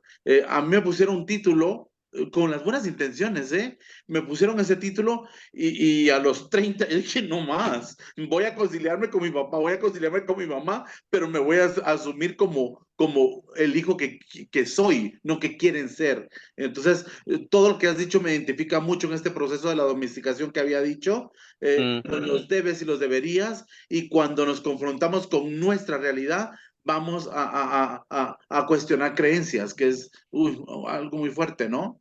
Claro. Anabela, gracias Oscar, buenísimo. Anabela. Sí, no, y un poco con lo que dice Oscar, eso pasa también mucho cuando la hija mayor, sea, la hija mayor la que tiene que dar el ejemplo, la hija mayor que tiene que ayudar, la hija mayor que... Entonces, esa etiqueta pesa, ¿verdad? Claro.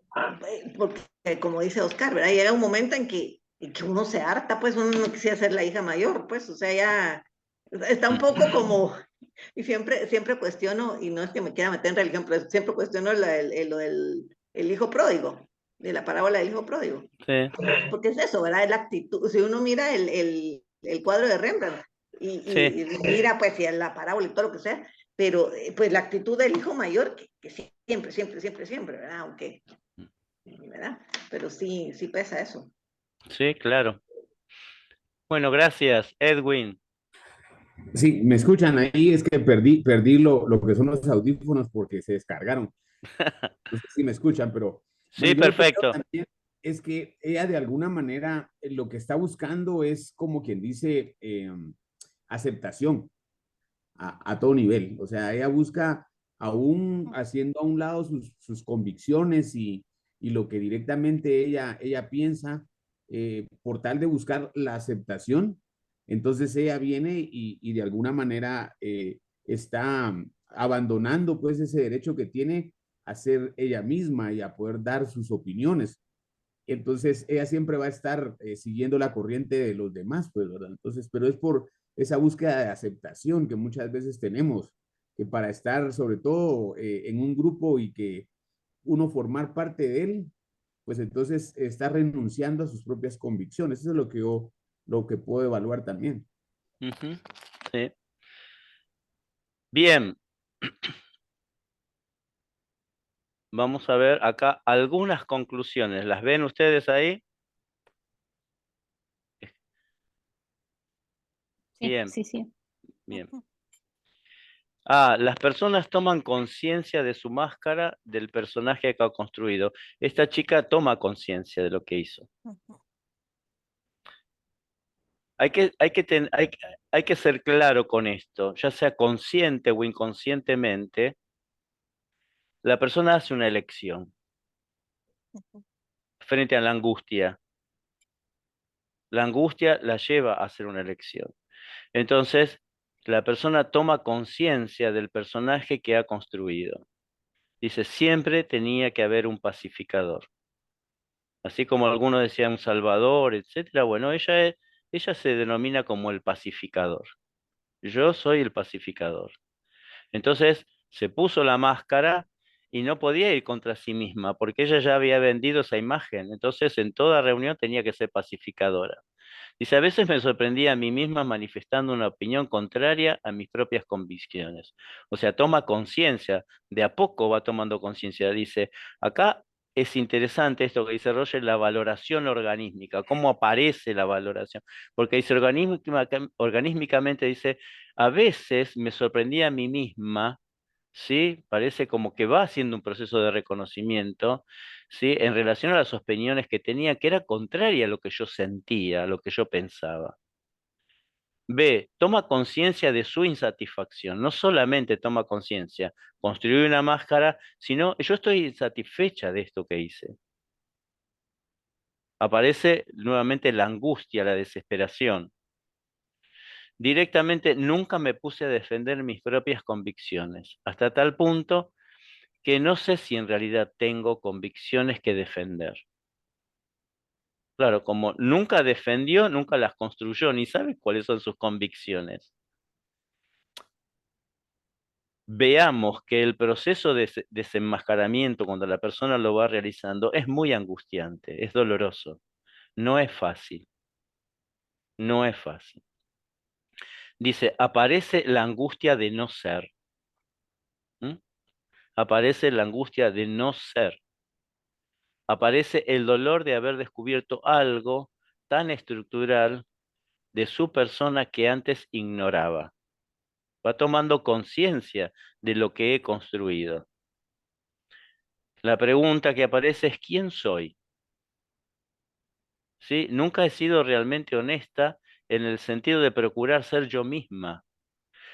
Ni creo conocerme en realidad, simplemente he estado interpretando un papel falso.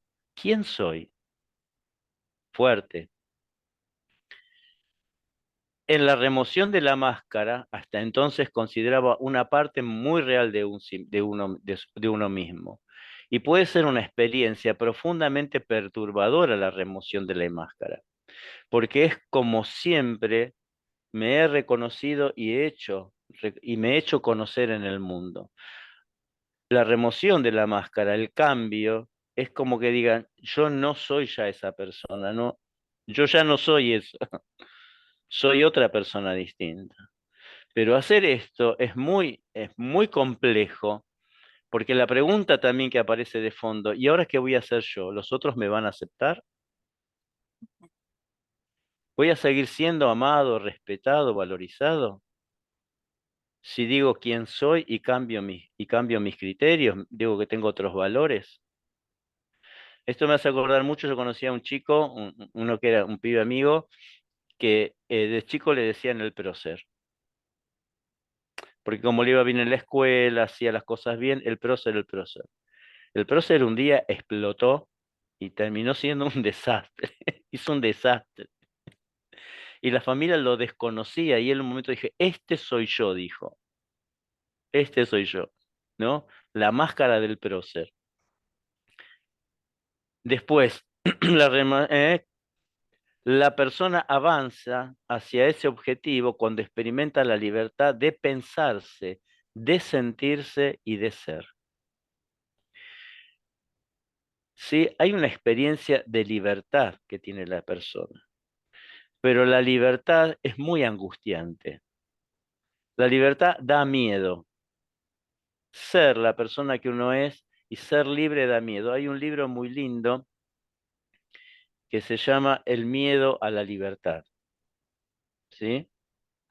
Eh, ahora se me fue de la cabeza el nombre del autor. Erich Fromm.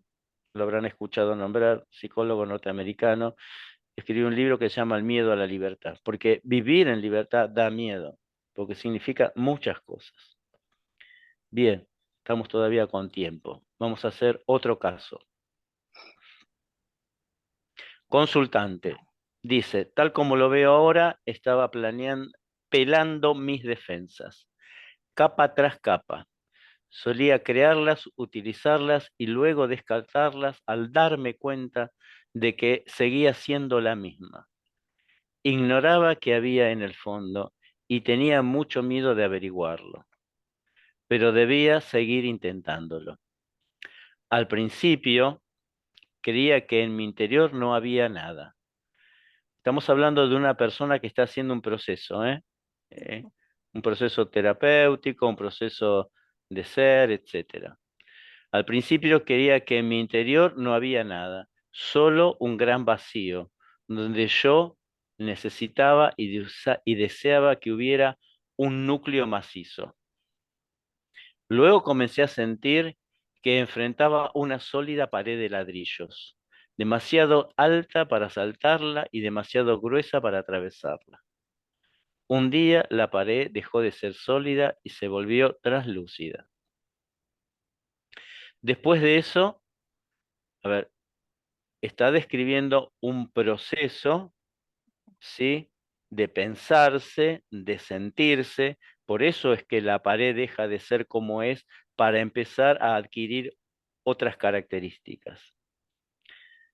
Después de esto, me pareció que se desvanecía, pero detrás de ella descubrí un dique que contenía aguas violentas y tumultuosas. Sentí como si estuviera soplando toda la fuerza de esas aguas y pensé que se abriría aún un pequeño orificio. Yo y todo lo que me rodeaba seríamos arrasados por el torrente de sentimientos que ellas representaban. Por último, no pude soportar más la tensión y cedí. Todo lo que hice en realidad fue sucumbir a una absoluta y total autocompasión, y luego al odio y después de este finalmente al amor. Después de esta experiencia me sentí como si hubiera saltado a la otra orilla y me encontraba a salvo, aunque todavía titubeaba un poco. No sé qué buscaba ni a dónde me dirigía, pero entonces me sentí como siempre que he sentido al vivir realmente, que estaba avanzando. ¿Qué conclusiones podemos hacer de esta narración de este caso? ¿Qué cosas se les ocurren?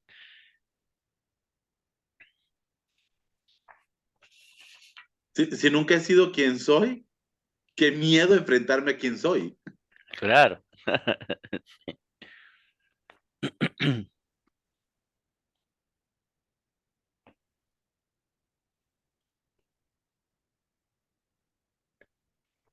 Fíjense en esta narración cuántos sentimientos ella define,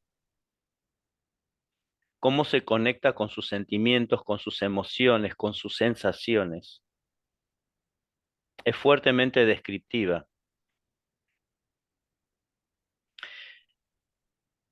Una de las cosas importantes es poder poner en palabra las vivencias, ¿sí?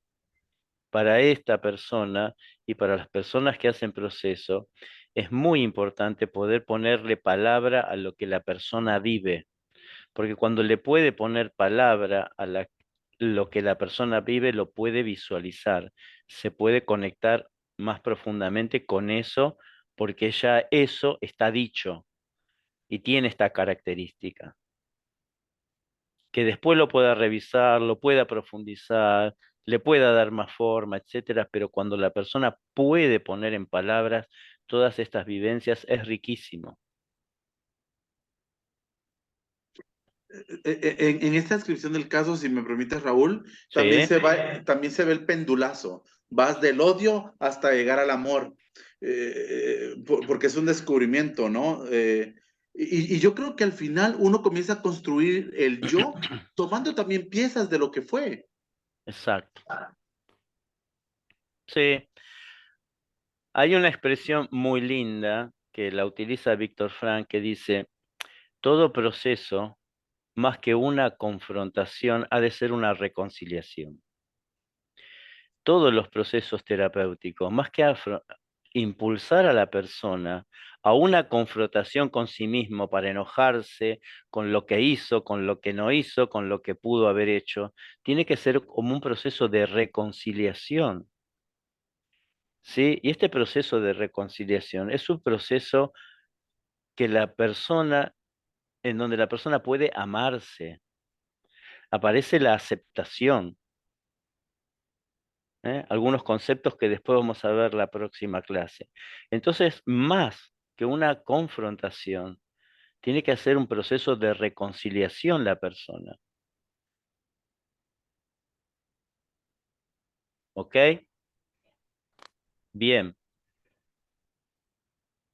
Algunas conclusiones de este caso. Podemos decir que es una persona con mucha creatividad, emplea muchas metáforas al descubrir su lucha por llegar a su propia esencia, ¿no? Fue apelando la cebolla, dice capa tras capa, puede visualizar su proceso de una manera muy rica,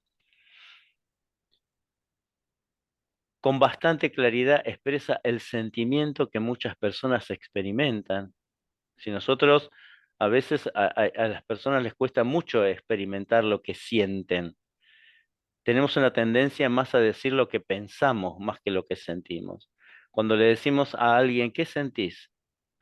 Y pienso que estuvo bien o estuvo mal. No, no, no es lo que pensar, es lo que sentís, ¿sí? Las personas se conectan más con lo que piensan, porque conectarse con lo que la persona siente no es tan fácil.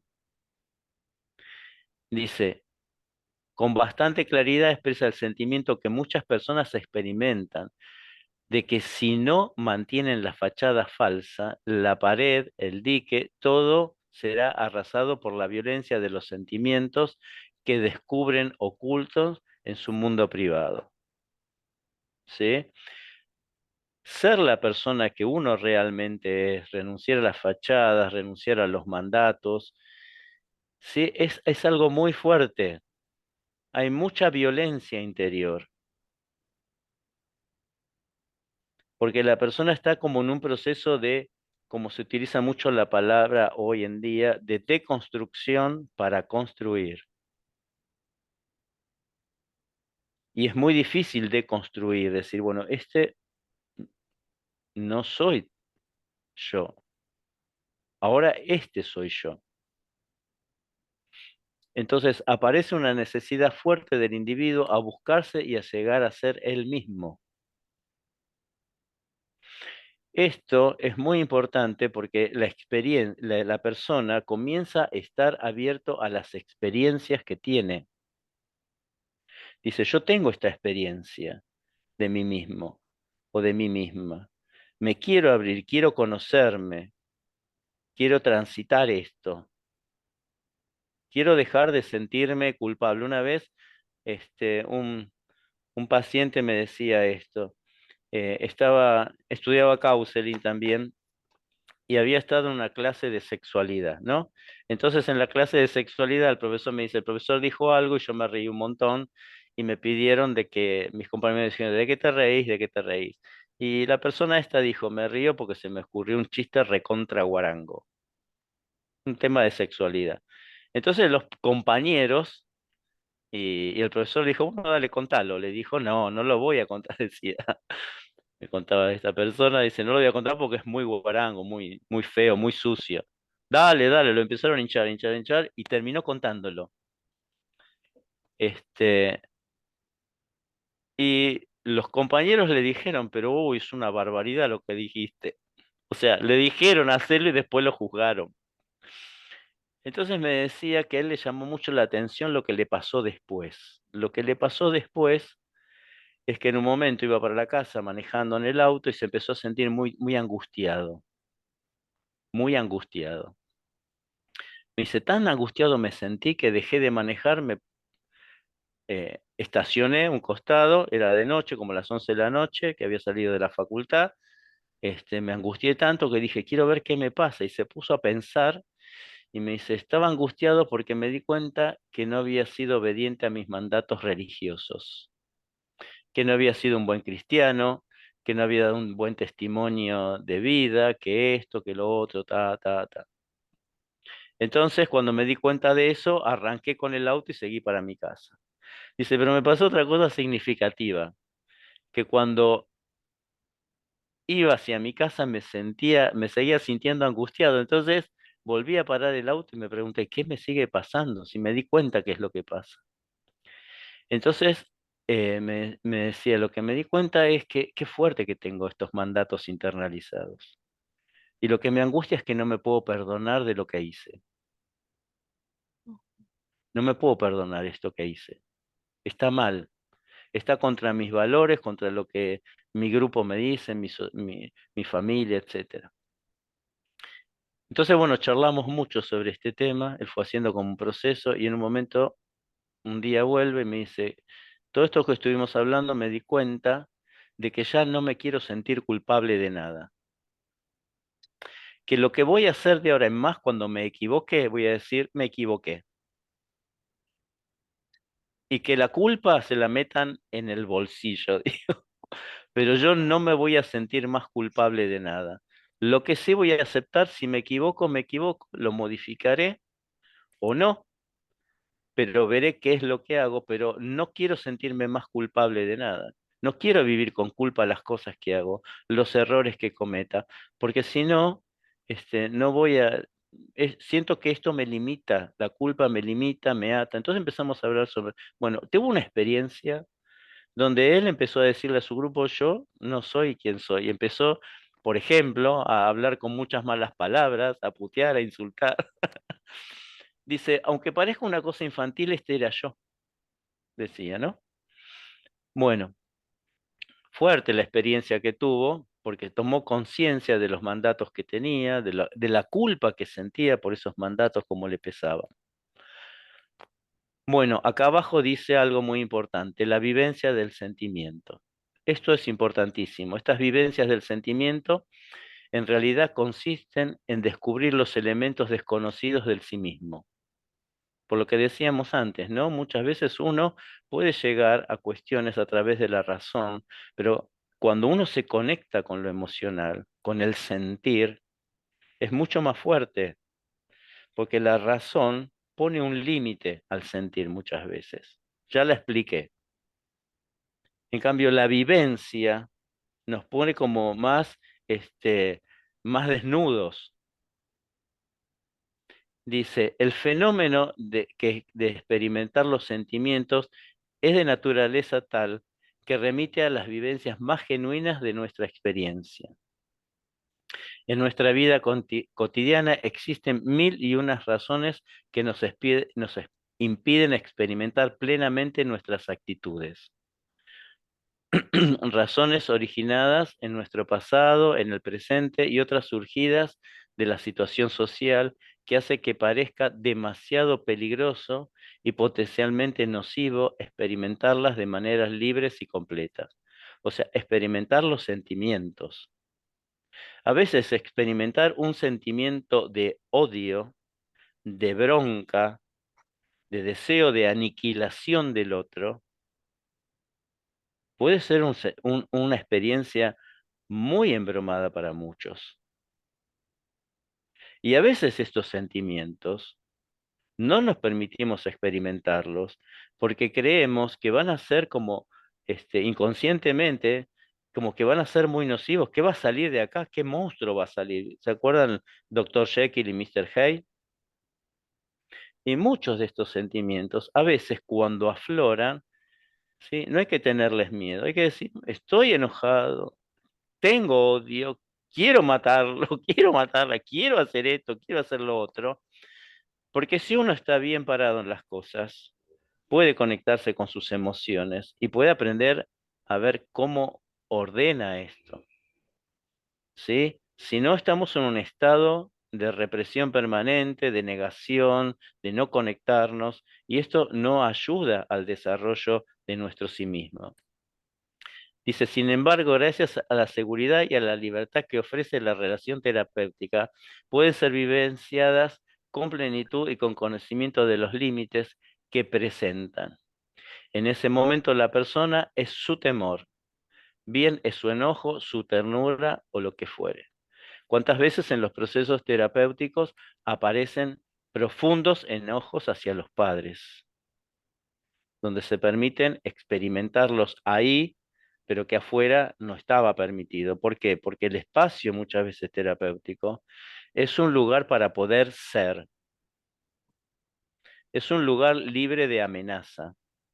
Este que tengo enfrente no es una amenaza. ¿Por qué? Porque me entiende, porque me escucha, porque me recibe, etc.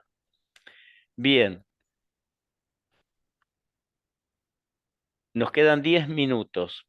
Preguntas que pueden aparecer de todo esto que estuvimos hablando. Diálogo que podemos armar. Quedaría un cuadro más, pero prefiero, lo voy a tomar la próxima clase. A ver si hay preguntas, si hay o algún comentario, alguna reflexión.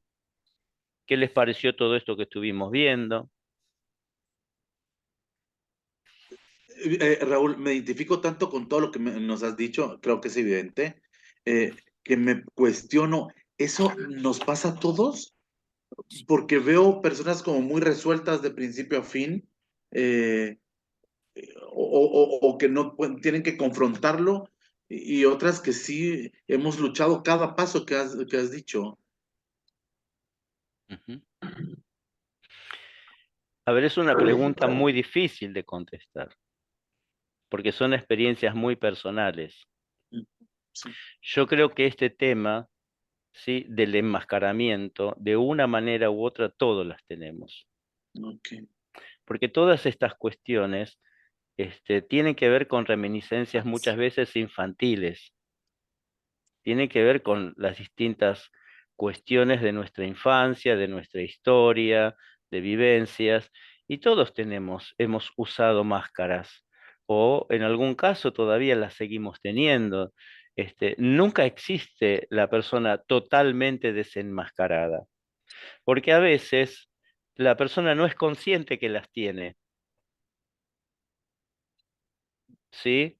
Pero también es real que cuanto más la persona está abierta a la experiencia, menos conflicto le genera el otro, la realidad, se puede cuestionar, puede escuchar a los otros sin conflicto. Es una persona, vuelvo a repetir, abierta a las experiencias de escuchar al otro, de escucharse a sí mismo.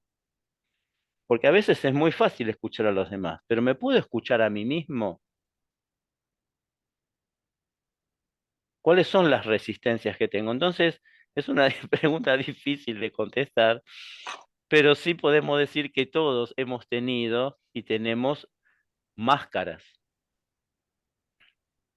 Marcela. Sí, fíjate, Raúl, que yo soy terapeuta familiar y de parejas Ujú, y he podido experimentar a través de los distintos acompañamientos eh, esto que estamos hablando de las máscaras, cómo sucede en la relación de noviazgo, ujú, cuando es una relación que en muchísimos casos, porque no podemos totalizar, pero en muchísimos casos, los jóvenes que no se enojan porque el otro tiene una tal actitud, porque es que están viviendo un enamoramiento que, bueno, ya va a pasar, no me molesta, no me fastidia. Y cuando llegan a casarse y ujú, esas máscaras salen a luz, son unos problemas tremendamente complejos los que se dan, ujú. ¿verdad? Sí, bueno, Sí, justamente es eso. El tema el tema de la que las personas vienen con mandatos, con estructuras, y sobre todo cuando aparece en lo vincular en la pareja, después les cuesta construir una experiencia propia de la pareja, porque no pueden tomar conciencia de los mandatos que vienen de las familias de la que tienen su origen. Entonces todos estos mandatos los traen, los traen, los traen. Y uno de los engaños más grandes es como decís vos, en el noviazgo, bueno, las personas se van dando medio cuenta y dicen, pero cuando nos casemos esto va a cambiar. Cuando nos casemos, esto es lo que habla Roger, la distorsión perceptiva de la realidad. Muchos dicen esto va a cambiar, pero, pero en el fondo saben que no va a cambiar. Pero tienen que aceptar esta es la realidad así como es, porque enfrentarla puede significar la pérdida del otro. Enfrentar al otro y decirle, no, mira, cambiarlo ahora, porque cuando estemos casados, si no los cambiaste no va a traer problemas. Y esto puede significar la pérdida del otro. Volvemos al comienzo, la pérdida del amor, la pérdida de la valoración, hay muchas cosas en juego acá. Muchas veces en el tema de pareja llevamos un montón de cosas no resueltas en nuestra vida, que tendríamos que resolverlo primero con nuestro papá y nuestra mamá, y pretendemos que nuestra pareja las resuelva, ¿sí? Entonces, una cuestión afectiva más que tenemos que resolver atrás, las traemos acá, ¿sí? Hacemos una transferencia que no es muy sana, que no ayuda.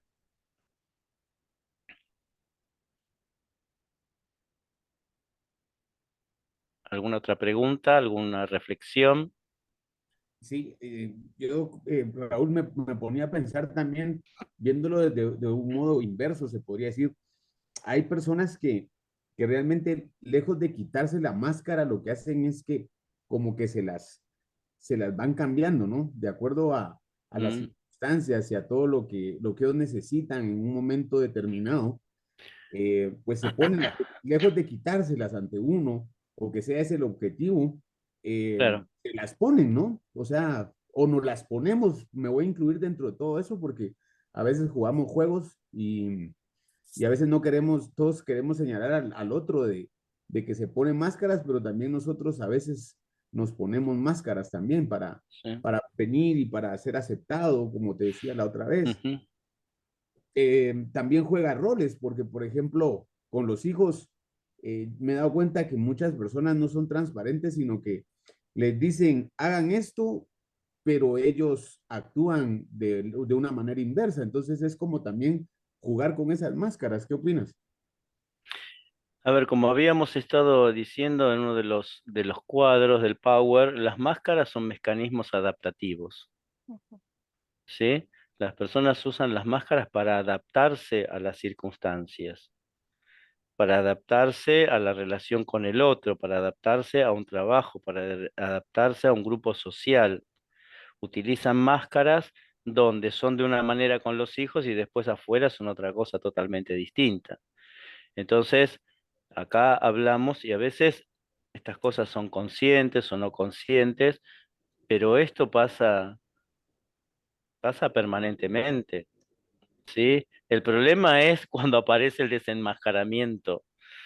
El problema es cuando el niño se da cuenta, pero este no era el papá que a mí me dijo que era, ¿sí? Entonces, o esta no es la mamá que se mostraba. Entonces aparece ahí ya otras cosas para resolver.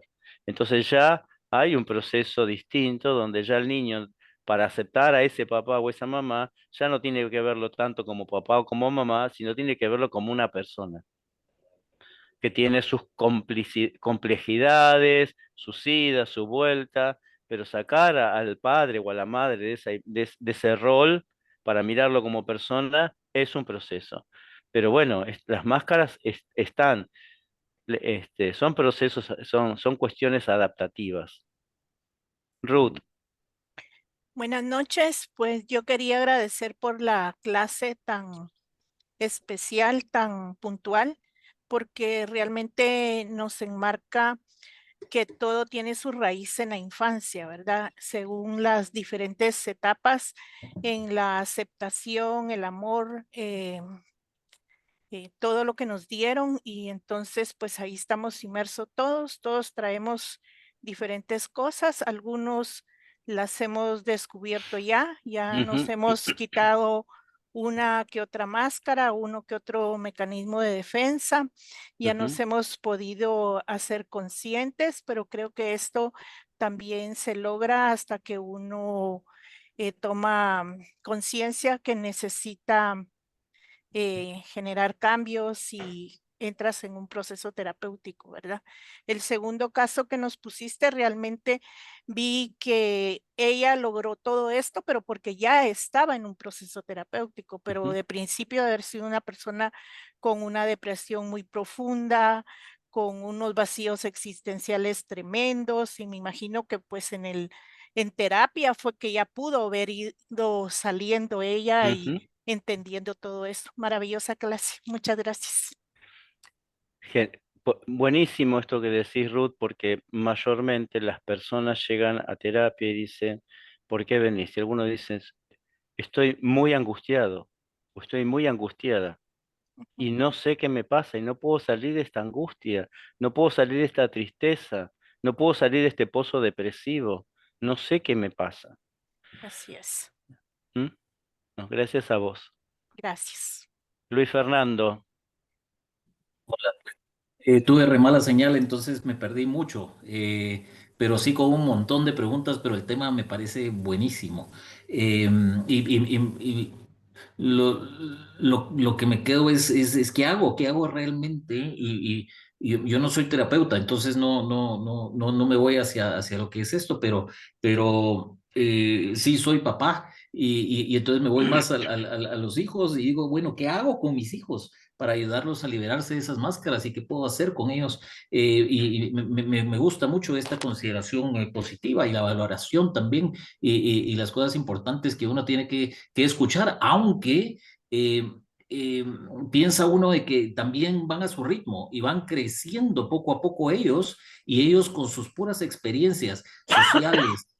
Sus experiencias que van teniendo también, poco a poco ellos tienen que ir aprendiendo y no es el rol del padre en sí, el liberarlos, es únicamente apoyarlos y ayudarlos para que ellos mismos vayan saliendo adelante y que le tengan ese sentido a lo que hacen y a lo que viven, ¿no?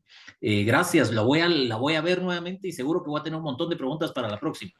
bueno, yo creo que hay un tema, un concepto que es muy importante tener en cuenta que a veces la gente le rehúye mucho a los procesos terapéuticos porque piensa que los procesos terapéuticos tienen que ver con cuestiones de desorden,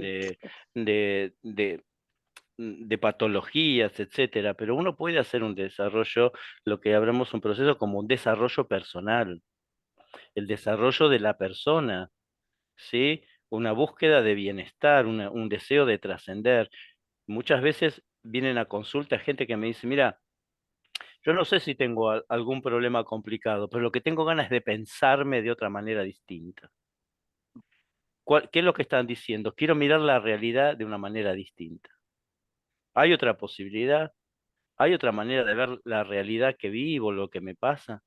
¿Sí? En este concepto del desarrollo personal. Luis Eduardo. Sí, como bien mencionaban, este tema es súper interesante, ¿verdad? Como ya habían mencionado antes y bien lo había dicho Ruth también, mucho de esto viene de la infancia, ¿verdad? Muchas emocionalidades ahí fuertes, muchas heridas que nos vienen marcando, y por eso es que a veces tenemos más de una máscara, como bien decía mi amigo Edwin, Ujú. y jugamos con ellas, ¿verdad? El ego nos defiende y nos genera una máscara para protegernos.